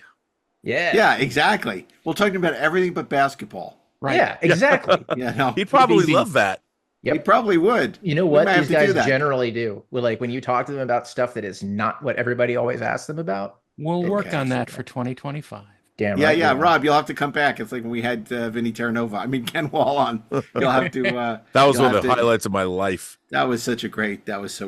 By the way, I just want to point out this great meta quote from this episode where Picard says, "Who knows? Our reality may be very much like theirs, and all this may be an elaborate simulation running inside a little device." I love the meta nature. That's a lot better than what are we on, some kind of Star Trek? So, because what they're saying is basically this little holodeck that he thinks it's his reality, but he's really inside a ship in a bottle, and they're musing on the nature of that. And of course, while you're watching the show Star Trek, where they are also in a ship in a bottle, that is this TV show, and it's terrific, and I love it, and I think this is super clever because Elementary Dear Data was all about style. It was about that set.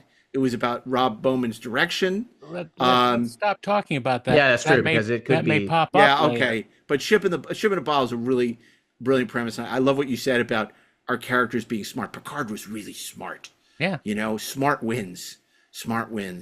It may win in drama. It apparently doesn't work in real life, but it works in drama, and it was great to see him be smart. And again, like you pointed out, Mark, if you start delving into simulation theory, it gets a little crazy. And this episode alluded to that before it really had language to. I mean, this was after all 34 years ago or 30 years ago, and maybe we are living in a 6. simulation. Because we go on, and Darren's like, I really hope they have the profiteroles. And then they have the profiteroles. And it's like, are we in a simulation? Is this all Darren's dream? Is he the boy from St. Elsewhere? Maybe we don't life know. is a dream. And the worst part is we could be down 28 layers from base reality. A simulation of a simulation of a simulation of you never know. Yeah. And in this simulation, we're about to reveal our number one pick.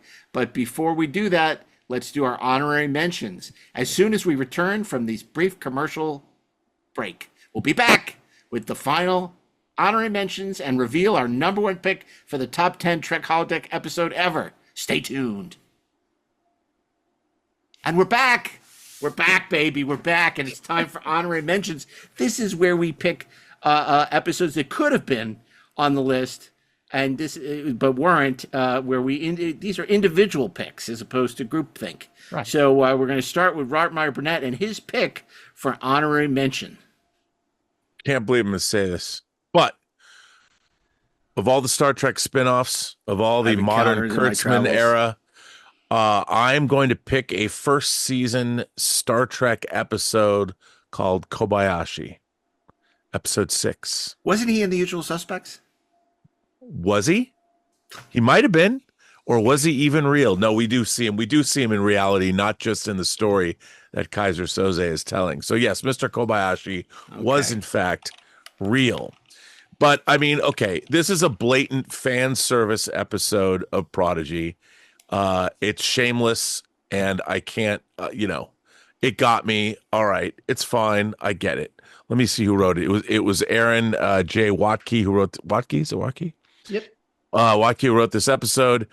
And of course, you have the Kobayashi Maru scenario played again and again and again out in this episode and in the holodeck. And it's a lot of fun. Dal and Jankum and they get to pick different crew members, and they get to pick different people they come up against and use, and it's fun. I mean, I think what's great about Prodigy is you see writers who really love Star Trek, and the show really honors the tradition and the history of Star Trek. Obviously, it's very much tethered to the Voyager mythology, but to pay homage to these characters and these actors who have passed away, like Leonard, like Renee, I think it was a wonderful thing that Prodigy did. It's a wonderful tribute, and it's a fun episode. And again, anytime you have people who are doing new iterations of Trek, who are not just using old Trek as a crutch, but paying tribute to it in a respectful way, it's great. And this is certainly a case of that happening. And I do like the people that were best at the Kobayashi Maru scenario. Noeda Uhura, Beverly Crusher, Odo, and Spock. Yeah, and it was interesting the way they did it using pre-existing dialogue rather than finding sound-alikes. Right. Yep. So it really nice. Aaron is obviously somebody who loves Star Trek, and obviously the Hagemans. And Prodigy was a real love letter to Star Trek, and there's a reason it has such a fervent following among passionate following because there's a lot of respect and love for Star Trek in that show. Okay, and that brings us to Ashley Miller and his pick for honorary mention. I'm going to go to a well that's very related to the well that Rob just drew from. Did he fall down the well? Yeah, I fell down the well. Just like that little kid. Whatever happened to her? Season 1, Episode 9 of Star Trek Lower Decks, Crisis Point, in which Mariner casts herself as the villain Vindicta in a Star Trek movie. Which is really all about her working out her issues with her mother, the Captain Freeman of the USS Cerritos. But it's also a wonderful tribute to Star Trek films, both visually and in terms of like the music and just the ways that it reminds us of all the things that we like about this. It makes it larger than life. It makes it a little bit silly, a little bit funny in the way that Lower Decks does. But in the best tradition of Star Trek and the best tradition of the holodeck episodes, it tells us a real story about a character who has to confront her own shit and realize that half of her problems with her mother are really her own. And maybe there are some things that she needs to do differently, and she can't just be the villain all the time. It's really well written. It's really funny. It's really well done, and I love it. And Mark's microphone is off, Mark. He is muted. He is muted. Wow, that's really professional. I'm really glad. Wow. And see, we don't cut this stuff out, so you can listen to us as we engage in amateur hour theatrics. Okay, so next it's Daren Dochterman with his pick for honorary mention. All right, my pick is sort of 1 foot in the universe of Next Generation and 1 foot in the universe of original series. And I have to pick this episode that the holodeck isn't necessarily important in, but it does play a very important part to us fans. And that is Relics, when Captain Scott is feeling lonely and slightly drunk. He goes to the holodeck and asks to see the bridge of the 1701. No bloody A, B, C, or D. And he walks onto the set of This Side of Paradise for a few seconds. It's really a lovely moment to give Scotty a remembrance of adventures past, and we get to see Picard on the bridge of the Enterprise.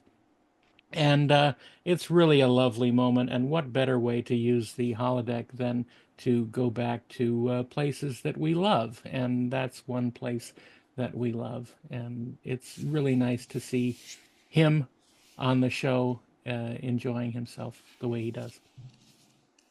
Great. No, I agree. I mean, it's such a, even though it's not the catalyst for drama, it does help. It's such an important part of that episode, and it's sort of showing Geordi, how he's misunderstanding Scotty and Picard having the opportunity, and it just honoring the history of Star Trek.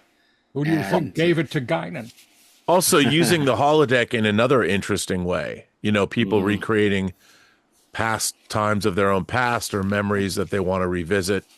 And how great was it that one moment when he first steps onto the bridge of the Enterprise again? It's wonderful. Yeah, and for those of us who saw it in first run, it was the first time we saw anything like that. Yeah. Really, other than the mention of Spock, and then I guess there was unification. We saw Spock. There wasn't a lot of allusions to the original series. I mean, this is the first time. Imagine to step through there and find yourself lost in another world. It was pretty incredible. Yeah. And it's wonderful, and I think that it was a real treat for us fans of the original series, and it felt very true to the character as well. So I think that's a great pick for honorary mention. So my pick for honorary mention, we mentioned a few things like elementary data. Again, I think it's really well done from a production point of view. It's not a very interesting episode. I mentioned earlier First Contact. Again, a brief moment on the holodeck that's really cool, but does it warrant being on this list? Probably not for its use of the holodeck. So my pick for honorary mention is the original Star Trek set tour in Ticonderoga, New York. Oh my God. This is a chance. This is close Not to the an holodeck. episode. It's not an episode? It's not an episode. But it is a trip through time. We are recreating the past in a way that emulates what the holodeck does. Are you saying that it shouldn't count? I admire the spirit behind your pick, but it's bullshit.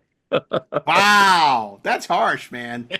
You're shitting on my truth. I rise in support of his statement of bullshit. I've got to say it's my BS truth too, man. This is my truth, and you're being disrespectful, and it's giving me trauma. Your truth? Okay. No, is not stupid. really. I'll tell you something about your truth. Yeah. It's wrong. Oh, well, in that case, I better change my pick. Okay. It's not a holodeck. I'm going to it's real. go because I'm so upset over the fact that you dissed me and dissed my pick. I'm going to go with an episode you're not even going to know what it is. Rob might, and nobody else is going to know. From Next Generation, it's Homeward. Oh God. The original Insurrection. That's pretty funny. That's amazing. Yeah. It's basically the plot of Insurrection for those of you playing. Except they gaslight everybody into. Yeah. Go ahead. Yeah. They do. In which Paul Sorvino stars his worst brother. I was going to say Paulie, man. That's one of the greatest casting coups ever. Paulie Walnut, not Paulie Walnuts. Paulie from the Goodfellas. And when he turns his back on you, it means something different to Worf. As Dave Rossi. That's really funny. So Daren just said it. Paul Sorvino was playing Dave Rossi in that episode. But basically, the holodeck, again, it functions a really interesting way, but it's not a holodeck malfunction. It brings up the ethics of kind of using the holodeck to transport a civilization and violate the Prime Directive, but for the greater good. And and is that something that we should really? And it gets Paul Sorvino in a lot of trouble for doing it. But it's a really, I think, interesting episode with an interesting ethical quandary and a great guest performance. And again, it's not a holodeck episode, which is why I didn't go with Angel One. Way better than Salieri. Way better than Salieri. Come on, kids love F. Murray Abraham. Yeah. But I mean, isn't it true? Isn't Insurrection basically the same episode? Totally. Yeah. A little bit. Yeah. And just not as good. That's not as good. Yeah. No. Okay. Special effects aren't as good. That's for sure. That was our honorary mentions. That was Kobayashi from Meyer Burnett, Crisis Point from Ashley, Relics from Daren Dochterman, and not the original Star Trek tour in Ticonderoga from me, but in fact Homeward from The Next Generation. Okay. So that only leaves one slot left. This is our number one pick for the top 10, or in this case, the number one Star Trek holodeck episode ever. And to reveal our choice, it's Ashley Edward Miller again.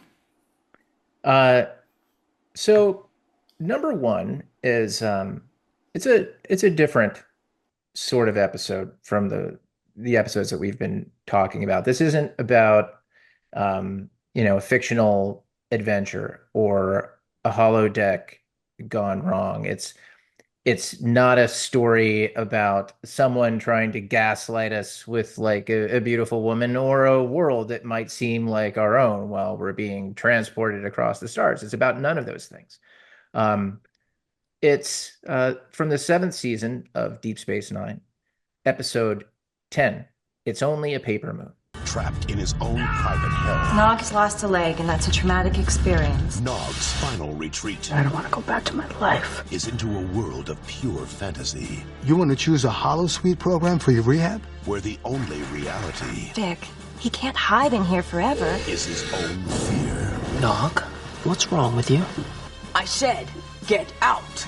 On the next Star Trek Deep Space Nine.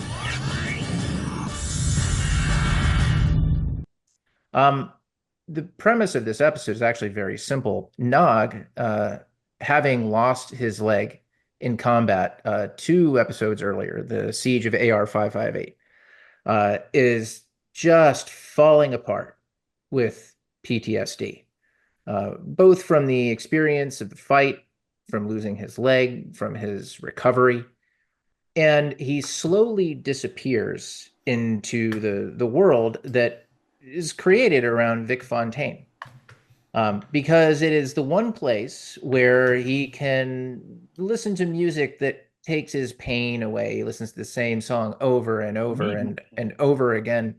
And he begins to live inside of it to the point that it becomes a problem. The stakes here aren't about the station. It's not about the war. It's about this kid in a brilliant performance by the late, great Aaron Eisenberg, who began life on this show as just the annoying Ferengi kid who Captain Sisko didn't want his son to play with. And now here he is carrying an episode on his own with another guest star, right? I almost said Jimmy Doohan. James Daren as Vic Jimmy Fontaine. Doohan. I would have liked to have seen him in that episode. What would that have been like, Daren? Well, good evening. I'm Vic Fontaine, and welcome to my show. Yeah, definitely. That's exactly why you don't want that happen.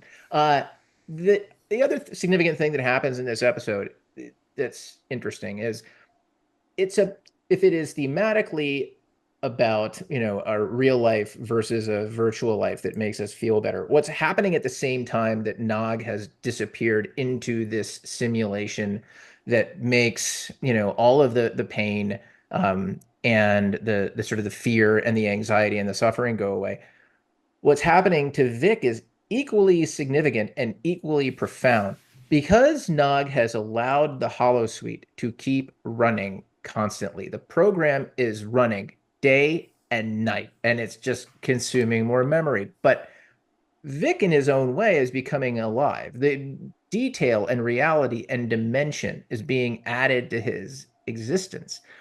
In a way, Vic is born in this episode, and his relationship with Nog is incredibly significant and important. And what happens is important enough that the crew allow that simulation to keep running in the way that it is, because they learn that Vic is actually, in his own way, a valuable member of the crew. He might be the best counselor in the history of Star Trek. And by the way, 5 episodes later, it gets paid off in Bada Bing, Bada Bang, which we talked about in another one of our countdowns. Mm-hmm. And it's why there are stakes that are attached to that episode.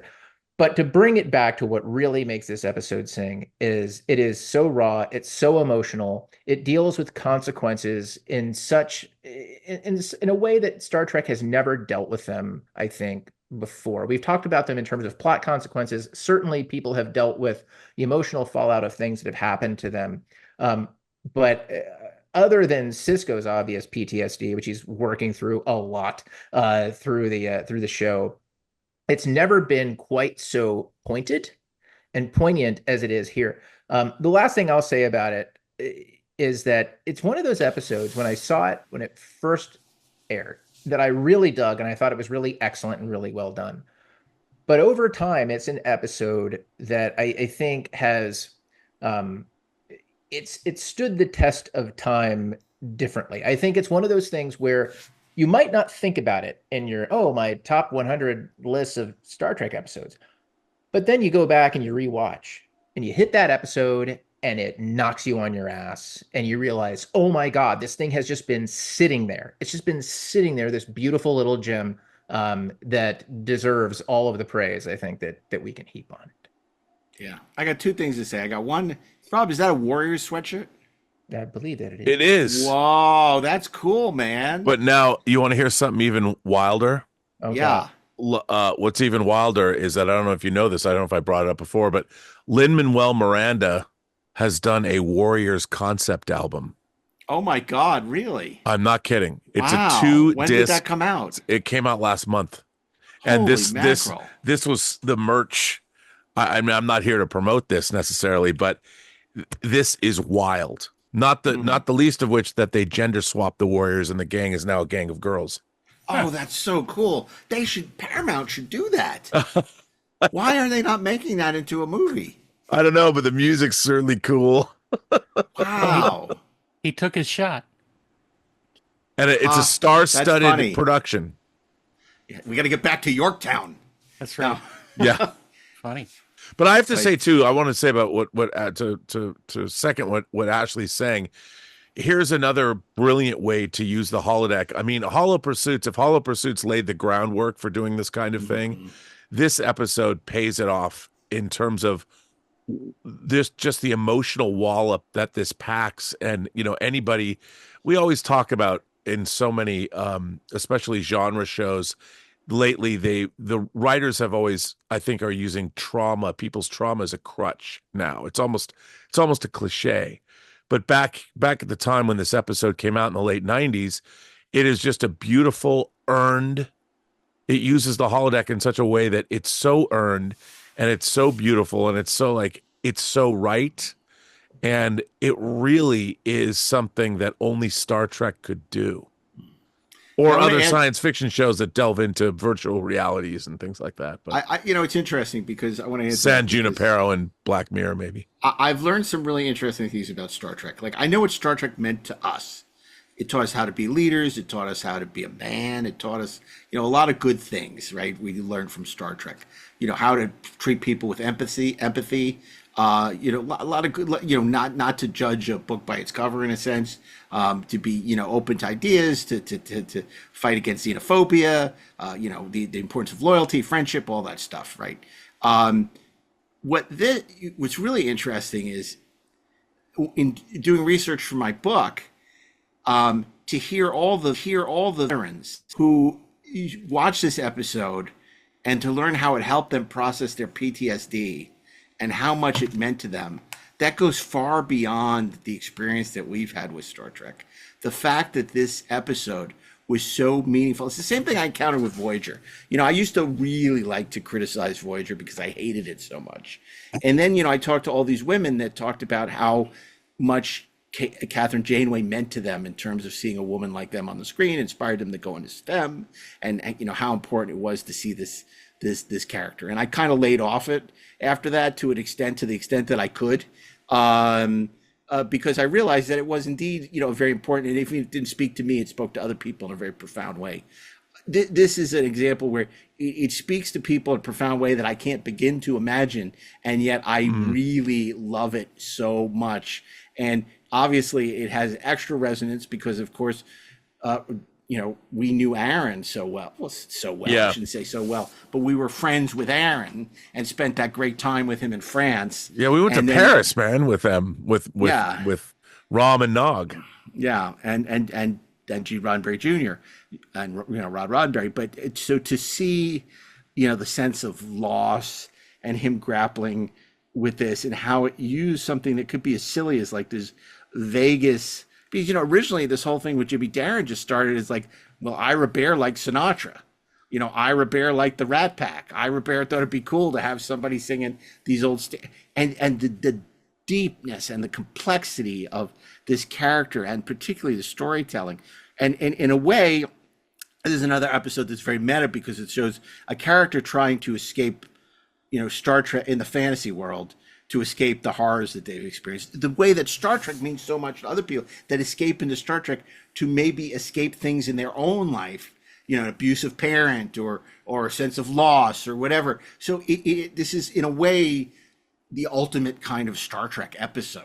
And it's just so well done and so well written and so powerful. And, ultimately, maybe traditional therapy doesn't work. Like, Ezri is not able to help him. It's Jimmy Daren's character who is really there ultimately to help him get through it. And it's just a really special episode, beautifully told. And the holodeck, it's not possible without the holodeck. Yeah. So, terrific episode. It's our number one pick for the greatest holodeck episode of all time.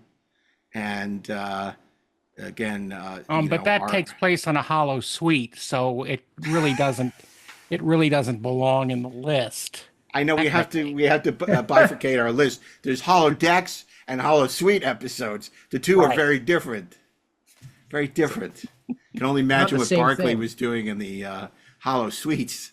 I mean, it's so funny because Deep Space Nine does not hide the fact. We know what's going on. Right. Like Next Gen, they don't really, apply what's really, but in Deep Space, it's very clear, what's happening. This is the 42nd Street of, this is 1976 42nd Street.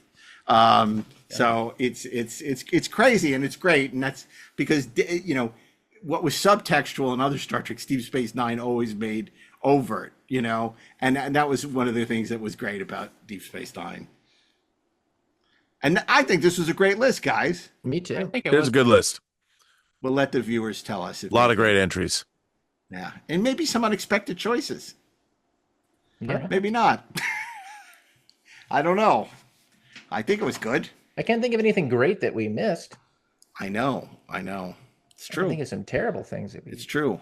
And the great news is we got 6 more of these crazy Fakakta holiday specials coming up. This is only our 4th. If we do 6 more. 6 more holodeck lists.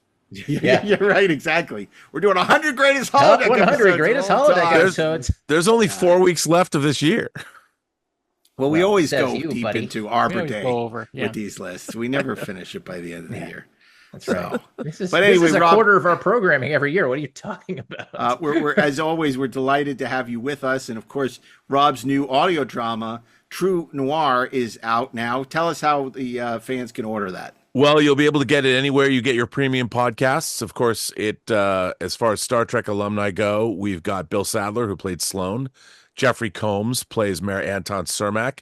If you like Battlestar Galactica, Katie Sackhoff plays Michael Rosenbaum's love interest. Michael Rosenbaum is the star. C. Thomas Howell is in it. Barry Bostwick from Megaforce and Rocky Horror Picture Show is in it. Vincent Pastore from The Sopranos is in it. David Strathairn is in it. So it's quite the cast. That is an impressive ensemble.